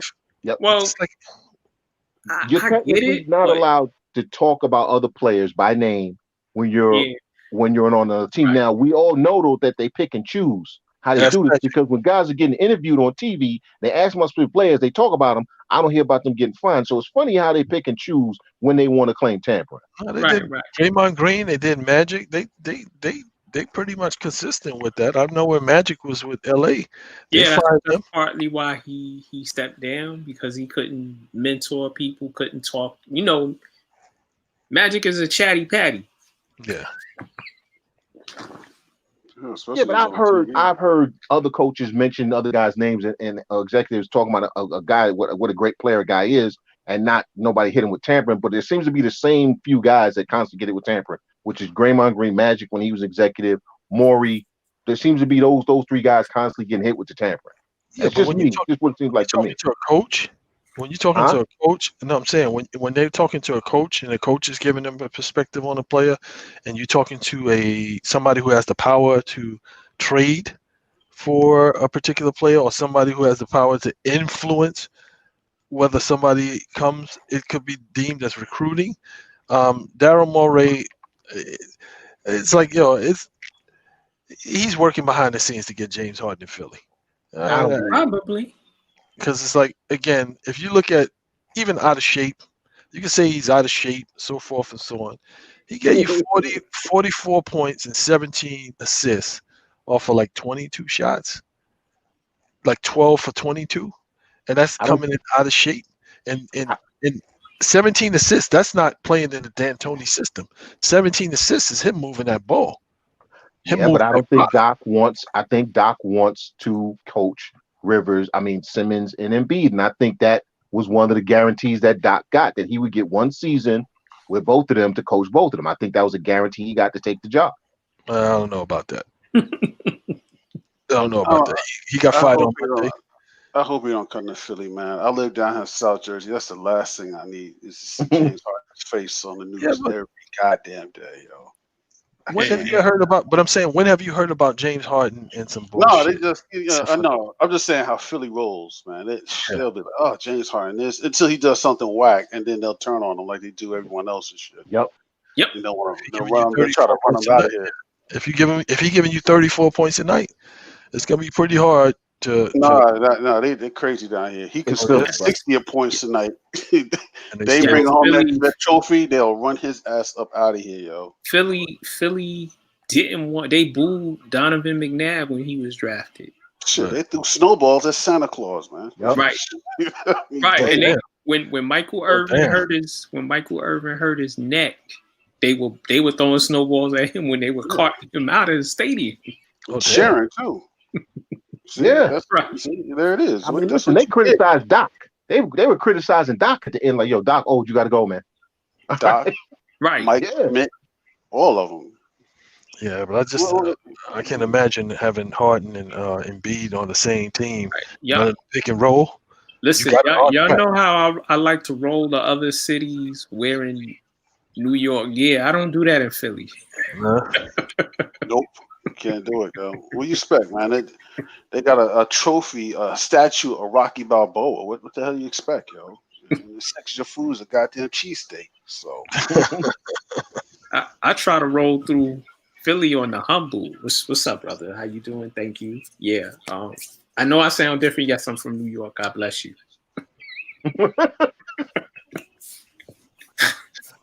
They hate my ass, yo. Why, Ronnie? Oh, because I'm always throwing. Because I know a whole bunch of people I work with. They're from Philly. I throw daggers at they got there. Because I say Philadelphia looks like Gotham City without Batman and shit. You right? Oh damn!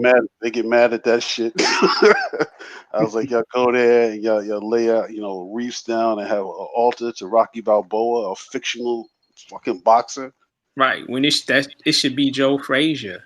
Yeah, and you got people standing in line when it's normal, standing in line. I'm like, what kind of shit is that, yo? Wilt Chamberlain played for that damn city. You had Dr. J, Iverson, what's his name, Foles when you were down Super Bowl. But Rocky's your hero. Yeah, he's not even real. So, I mean, goddamn. They show AI love. They show AI love. They still show AI love. Not like they do for Rocky Balboa and shit. That's right. Eddie Murphy said, "Rocco." Hey, Rocco.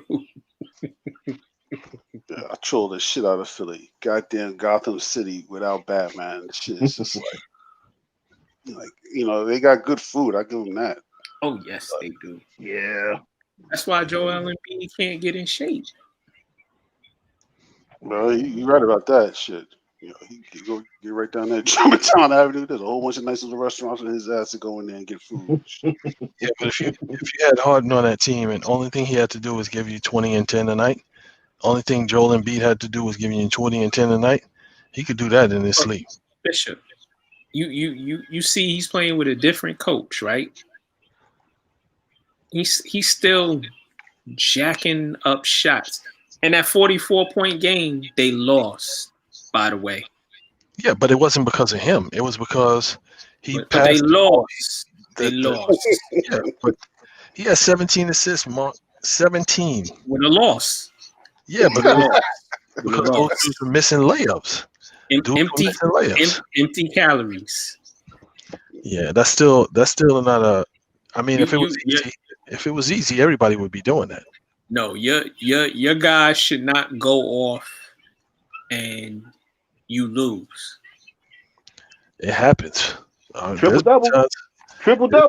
But I'm just saying, there's been times when guys have scored 50 and the team still lost. If Where? somebody When? shot, No, I know what happened, but I'm emphasizing this on him because he's not that guy.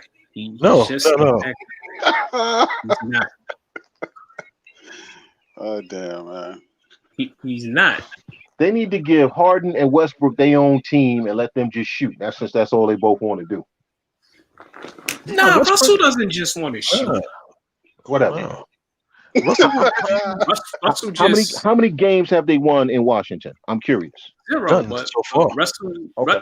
Russell just goes 100 miles an hour. You got to have people playing with him that go 100 miles an hour. Okay. I'm sorry. Bradley Beal, now that John Wall, you getting all the shots you want. Your team's 0-4. Okay. Hey, Bradley, I looked at the stats. Bradley had 29 the last game they played, and Russ had a triple double. He's been balling up. And they lost. But they lost, though, right? The team is bad. But the So team is it about numbers? Or is it no, Bishop, because you said, right? Oh, now that Westbrook's in Washington making the playoffs, and Westbrook and Washington and screw John they'll Wall. get it together. And Bradley Beal was better. Okay. Yes, they'll get it together. No, they won't. No, they won't. What's happening now? So y'all making another bet because What's I happening forgot now? What's happening now? I think is like they haven't made the commitment to defense yet. So they got these young big men. They got a host of young big men. Like they should have did that last. That's what last year was for them. And I like Achimura. That dude. They got the other kid, the other big kid that gets it in. So they got a lot of nice young bigs. It's like they're gonna have to get accustomed to bringing it every single night, and I don't think that they gotten to that point yet. Because Bradley Beal, that's coaching, though, right? So that's coaching, right? It's a different mentality. It's a different mentality. Which should come from the coach, right? It's a different. Sometimes it comes from the players holding each other accountable. They'll get it together. Well, Russell did send every play on the team a Martin Luther King quote. Okay. How'd that working out for him? He sent it yesterday or the day before yesterday. He sent him a quote saying he had a dream they won a game. Wow. I might not be there with you when you get there, right? Okay. But Chandler, you can't say that Russell is a bad teammate. I didn't say that. That's not what I said. I didn't say he was a bad teammate. What I said was they're not going to be more successful than they were with John Wall because one, the coach, and two, because Russell refuses to adjust his game. Well, wait a minute. He had like 15 points, like 12 assists, and like 11 rebounds or something like. So, like, what adjustment does he need to make? Is what I'm saying. It's not like he's jacking up. Less points, more assists. He's not taking a lot of shots. I don't know if the person in the chat room is referring to me, Bishop, or Chandler, but he said funny how he says player stats don't matter if you lose when it comes to Harden, but say the exact same thing about Westbrook, and all of a sudden stats matter even if you lose. Now he talking to Bishop. No, I didn't say that. I didn't say that. I did not say that. I did not say that. Whoever's saying that, I did not say that. I said James Harden will give you 30 points a night every single night. He's been a scoring champion. He's been a scoring champion for the last 3 seasons. And he would fit well with Philly. I'd said that Westbrook would fit well with Washington because he's a more complementary player for Beal. It's not on them. The backcourt in Washington is producing. So the backcourt was producing before. Not too sure about that. They made the playoffs with that backcourt. I think that backcourt won around because of that backcourt, because of John Wall specifically. I'll put it real simple. How many playoff games Bradley Beal been to by himself? None. Okay. But what about John Wall? How many? I think they made the playoffs with John Wall before Bradley Beal got there. No, they didn't. I think that's a fact. You had to fact check me on that one. I'm thinking on that. No. I won't state that as a fact because I'm not sure on that one. No. But that's because you hate Bradley Beal for something. Yeah, I really do. Yeah, I do. I can't stand. Oh boy. So basically, you have a lot of biases. Yes. I'm very petty. If I don't like you, I'm not giving you nothing. He ain't looking at nothing objectively. All right, well, okay, all right. So I you know what? I gotta respect that. Chandler, you would make good friends. You would make good friends with our friend Sam Free on Twitter, because every 5-10 minutes he making up a different trade to get Barrett up out of here. Yes. No, I just look. I want Barrett gone because I want his father gone. I want them all out of New York, man. I want all the Barretts out of New York. Son, literally a couple days ago, he said the Knicks should trade RJ Barrett for LaMarcus Aldridge. Said, my man, LaMarcus Aldridge is 35. He's not that guy. Stop it. Wipe your glasses, put your phone down. Is he still playing? Is he still playing? He's still collecting checks. You know how much he's making, bro?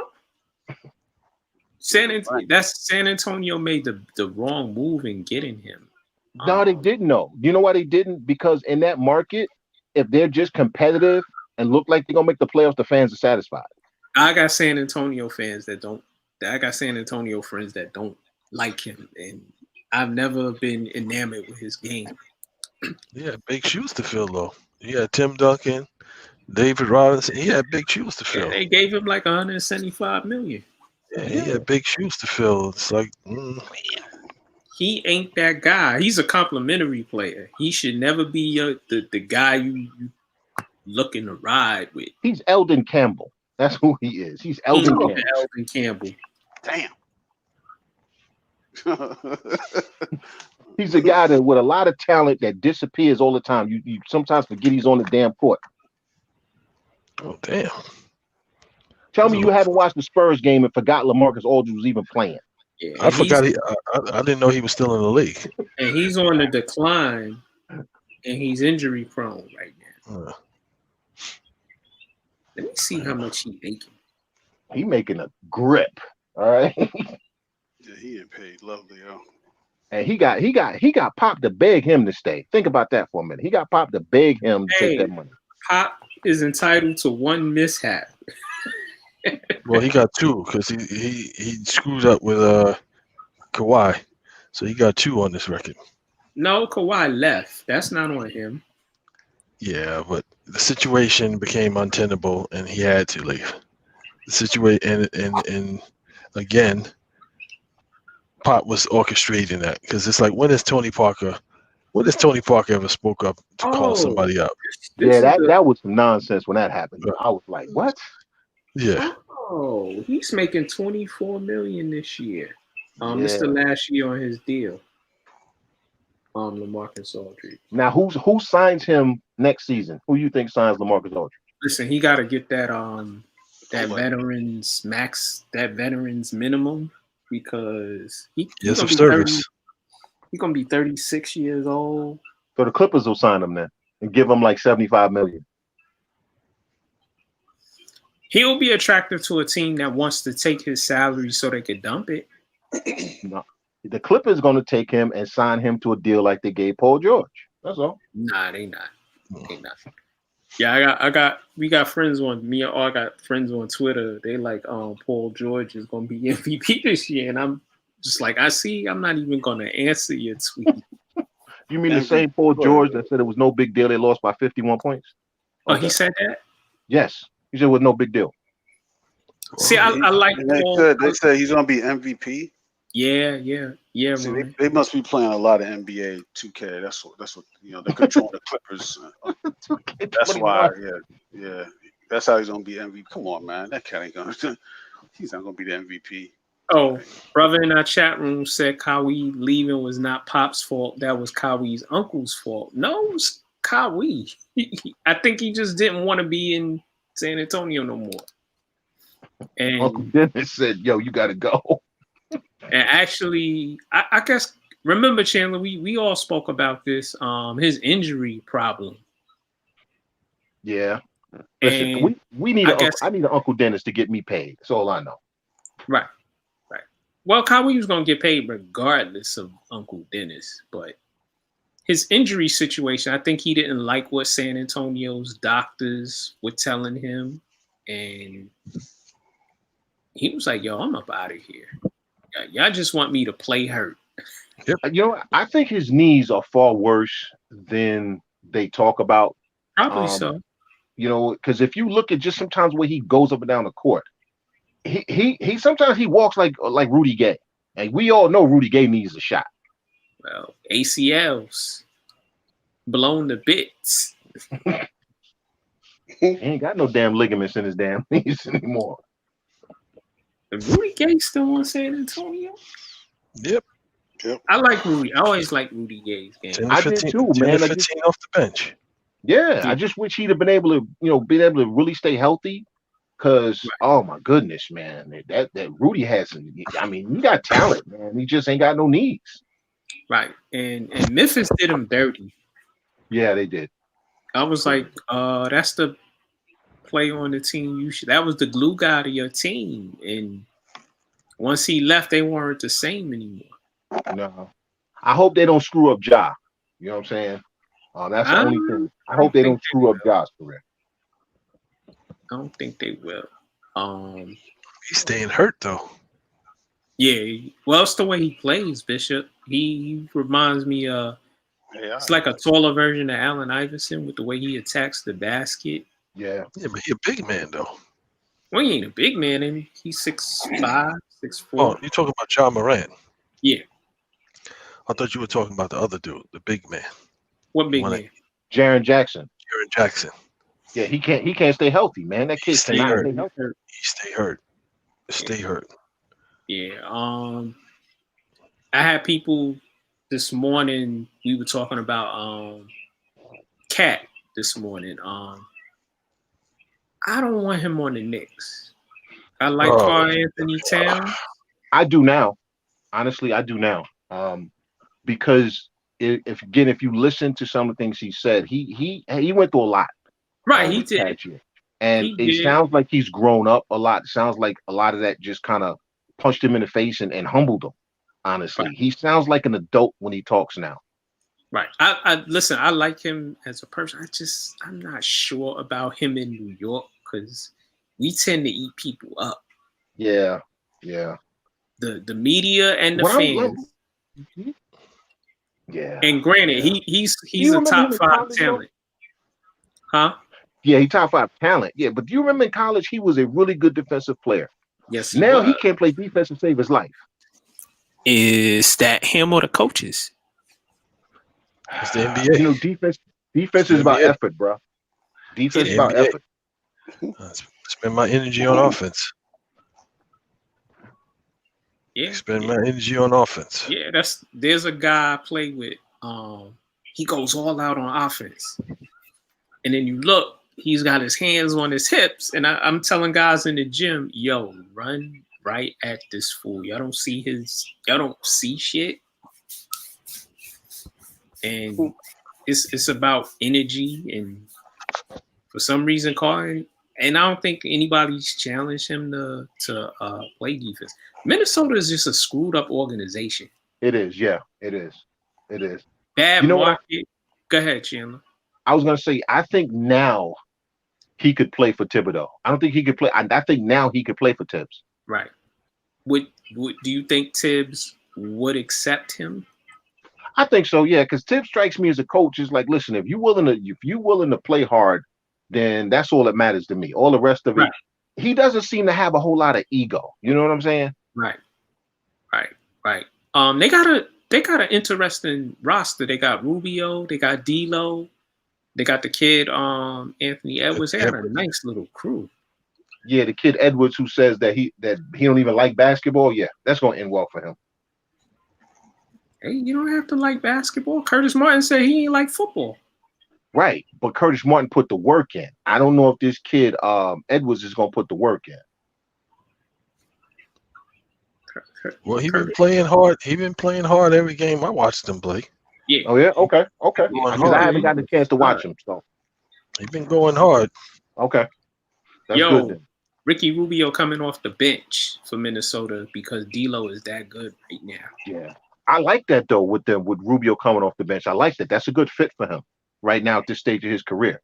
Because I mean, he still can't shoot. He's always been a pass first guy. That's actually a good fit for him coming off the bench. better as a defender. Right. But he still But can't shoot. yeah, Still he can't can't shoot. shoot. So, him coming off the bench, settle the second unit down, maybe play him a little bit with the first unit before you pull the guys out. I like that. That's a good fit. Like you said, that roster got some talent, but it's just a weird dynamic there in And Minnesota. they start so far. They think they 3-0, or they might have lost one game. Yeah, who did they play? They haven't played anybody though. Yeah. They haven't played anybody, so that's misleading. Have y'all seen? Yeah. I was gonna say, I'm gonna tell you what though. Steph might average 35 a game, but Golden State is gonna be trash. Well, Wiseman looks good as I predicted. Yeah. But Well, the rest of them But dudes, Draymond ain't playing yet, so can Draymond shoot? Because last I checked, he couldn't. well, we all know Draymond can't shoot. Okay, so the question is, besides Wiseman and Steph, who can shoot on that damn roster? I will tell you this. I watched one of their games, and I like Kelly Oubre, but Kelly Oubre is bugging. Yes. Yo, shooting a lot of threes. Yes, but check it out. He got the rock right in the middle of the floor, and it wasn't a fast break, but it was transition.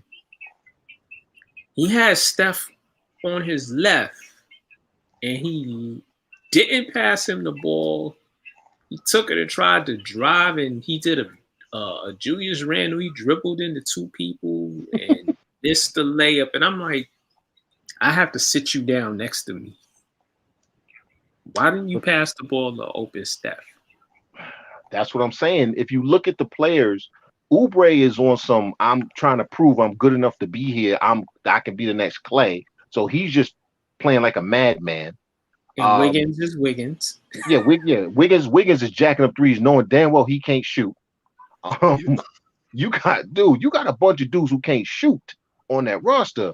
That's gonna get ugly real fast, bro. I'm telling you, it's gonna get ugly. But Wiseman is he's solid. He's solid. Yeah, that kid's gonna be good, man. You just look at his talent at his size, he can do everything. If as long as he puts in the work, that kid, the sky's the limit for him. Sort of looks like another dynamic Chris Bosh. You know what? Julius Randle's averaging 20 and 10. That makes him Hall of Famer, don't it? No. Ooh, okay. Shot fired at you. No, I'm just saying. Like if you look at Wiseman's game, if you get a chance to, you look at Wiseman's game and the shots that he takes. It's even better than Bosh's. Right. Yeah. He's like a Bosh 2.0. No, that's what he looks like. I've been following him since more high of a school. Durant game. Yeah, I've been following him since high school because I was stationed in Memphis. I still follow Memphis sports. Wiseman is far better than Chris Bosh should ever hope to be. And that's no disrespect to Chris Bosh, because Chris Bosh was a good player. He was a good player. Wiseman is going to be a great player. Okay, I can't say yay or nay on that because it's this body of work right now in the league is not. It's that 4 games. It's just 4 games, and for what I see, like he's gonna be good off the dribble. He got a good pull up shot. He can shoot the mid range, and he can drive off the dribble. He can create a shot, drive off the dribble, and to me, it's like Chris Bosh. It's not like he's gonna be out there averaging 30 points a game, but he's gonna be solid and give you some solid production. 20, 25. But after 4 games, that's what we do now, right? We put people in the Hall of Fame after like 2 games now, right? Nah. That's on Twitter. Oh my God! I wish. Well, Chandler sees some of the stuff. I wish I could see some of these Knicks fans, and it's high comedy. Oh man, it's telling you a guy has one good game. Oh, he's the greatest player in the history of ever. It was one game.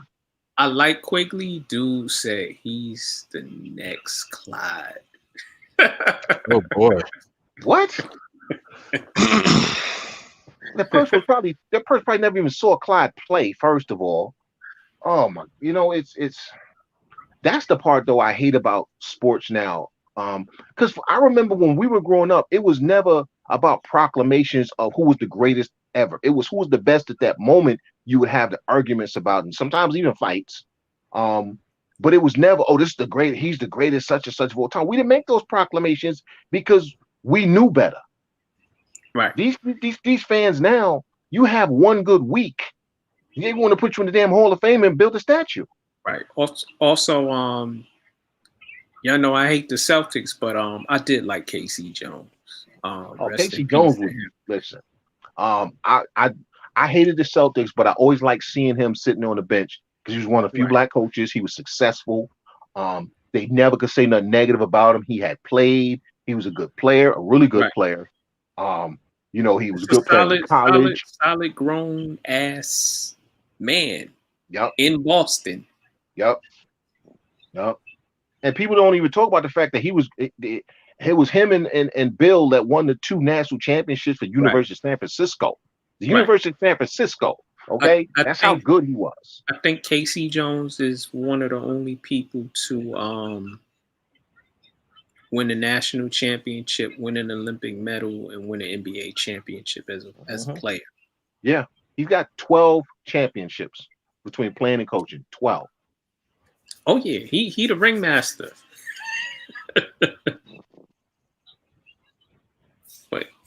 But yeah, I did want to ask y'all before we break out. Y'all seen the Phoenix Suns and my man Devin Booker and the kid Ayton? Yeah, I watched him the other night. How fat B3 looking? Is he slim? He's in between. He's in between skinny Chris and fat Chris. Still kind of early though. Still kind of early. You're still seeing the effects of having like somebody who can tell these guys like where to be and like distribute the ball. You're seeing some of that because that other kid, what's the other kid's name? The forward, he's playing phenomenal. I didn't even know who he was. Damn. Yeah, I know you're talking about. I can't think of the name, but yeah, you're right. He is playing like off the chain. I'm like, yo, like I know he was pretty. He started off as like I thought he was like a defender because he's long. He's sort of like in the Nicholas Batum like body type. Right. I need Nicholas Batum's contract since we talking about Nicholas Batum. I don't know how the hell he making $27 million. Michael Jordan. God damn. God bless him. Take the money, man. But how does CP3 and Booker look playing together? They look good to me. Yeah. I really like Booker. Yeah, it looks like they're going to be a good fit because Booker can now kind of do his thing. And like even the other night, Booker didn't really have a good game, and they still won that game. It was kind of easy win for them the other night. And Booker still played within the scope of the offense. He didn't feel a need to jack up shots. Right. Yeah, he had a poor shooting game, but it was within the floor of the offense. I think Phoenix might turn out to be a problem. It might. Bridges. Yeah, there you go. Mikal Bridges. He's one of the guys I thought the Knicks should have taken, but it is what it is. Yeah, but I don't think he would have developed the way he has had the Knicks got him. Well, I think it helps having Monty Williams there. I remember Monty Williams was a small forward. I ain't gonna say similar, but Monty didn't really have. There was no one thing Monty did great, but he did a lot of things really well for his talent. So I think Monty's a good coach to have for him. He's a good guy for him to emulate as far as what Monty did to maximize his talent career. And Bridges has more talent. I think that can be a really good team. To me, it's going to depend on Ayton's development. Is he going to be able to develop into some kind of rim protector, enough of a rim protector so that they, he can be serviceable in that? And if he can, as Phoenix, I think is going to be good this year. Yeah. I think it'll take him a little while, a few more games to get meshed with because Chris Paul is a pick and roll point guard. Yeah, and he is always looking for the big man. So it's like a few times that I've seen them play, it's like Ayton is turning the wrong way, or he doesn't run the pick and roll like he wants to receive the ball. Right. So it's just a pass to the perimeter instead of to him, and it's just like, dude, like you playing with somebody that's gonna get you the ball, you gotta go get it. You gotta act like you want. Just run with your hands open because he's gonna hit you. Yeah. So. I think this is the first real point guard that Ayton has played with. I'm even going back to college. He didn't really have a point guard even in Arizona. Wasn't Rubio the point guard last year? Yeah, but he wasn't a threat, so it was kind of like he wasn't a threat. So it was kind of like if they did run the pick and roll, everybody just slough off, and Now Rubio did have a few good games, but it wasn't enough to convince the league that okay, well now he's a problem. Let me ask you this. Did y'all think Rubio was going to be a better player? Because there was a lot of hype when he finally came here. No, I thought he was going to be exactly what he was, a pass-first point guard that would eventually learn to shoot. But I've always liked Rubio's game because he's a pure point guard in that he's a pass-first, pass second, pass third point guard. So he's exactly what I expected. I think other people expected him to be a superstar. Yeah, he came with a lot of hype. Yeah, but I never bought into the hype because I had seen him play internationally. Right. I'd seen his games, and so I never expected him to be anything more than he was, honestly. Right. But I think you're right, though. A lot of people expected him to be like the next Bird, Magic, and Bob Cousy all rolled into one. Right. For me, was never a great defender. He's gotten better. He's serviceable now, and he can't shoot. And I was like, yo, his game is cute.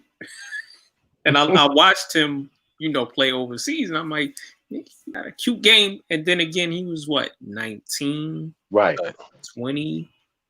I expected him to grow a little bit more, but he is what he is. He's good. Yeah.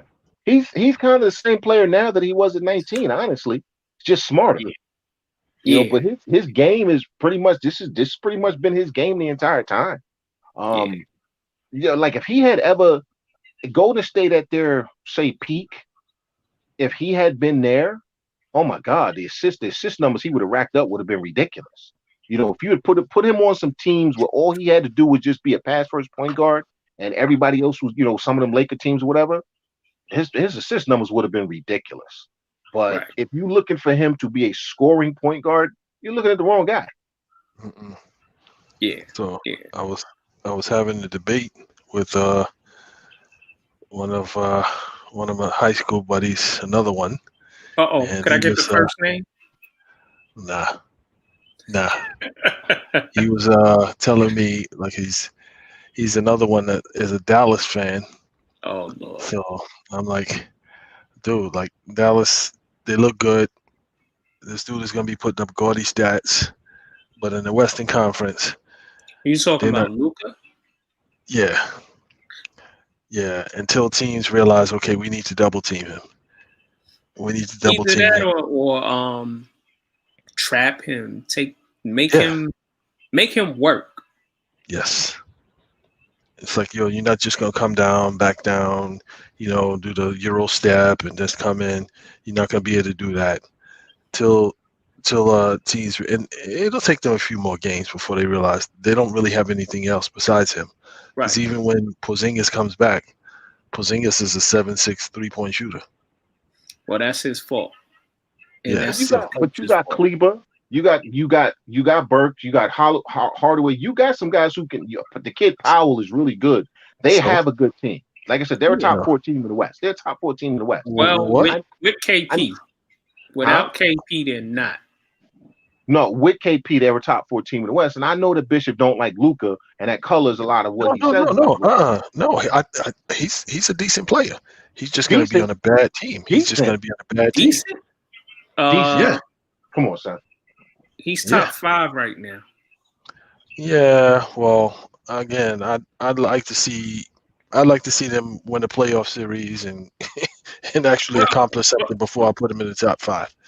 But Bishop, you just said Harden dropped 44 and 17. That's regular season. You talking regular season?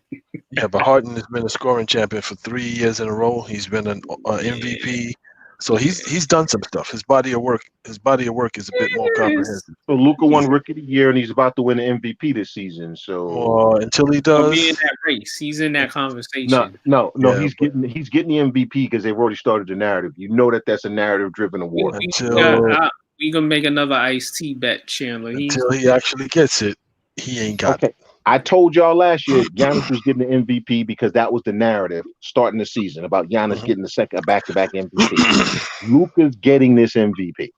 You think I so? don't think so. Yes, because they've He'll be already in contention. started the narrative, bruh. You got to pay attention to this stuff. Look at all the go back over the years for MVPs. They told you the MVP was going to be before the season started because that was all they talked about. Oh, this person should just he's the Well, odds on favorite, odds on favorite, odds on They did favorite. have the best same record people, in the league, though. They did have the same best record in people- the league. Okay, but the same people saying odds on favorite are the same people voting. Yeah, It's Giannis and LeBron. Luka gonna get third place or second. Giannis is not getting another MVP ever in his life. Ever? You bugging? Ever. Telling I you now, gotta go. Giannis is All right. never going to win another MVP unless his team wins the championship. It's the only way he'll ever get another MVP. No. Now, Yes. now you want some other stuff. Now, dude, I'm saying that it's narrative driven, and the people that are driving these narratives, okay, have moved on to the next guy that they want to write the narrative about. I'm not saying who should or shouldn't. That's not what I'm I know saying. you're not. Okay, what I'm just not in saying agreement is with it's already decided. Yeah, okay. Anyway, we They gonna still end gotta this tonight. they still got to play some games.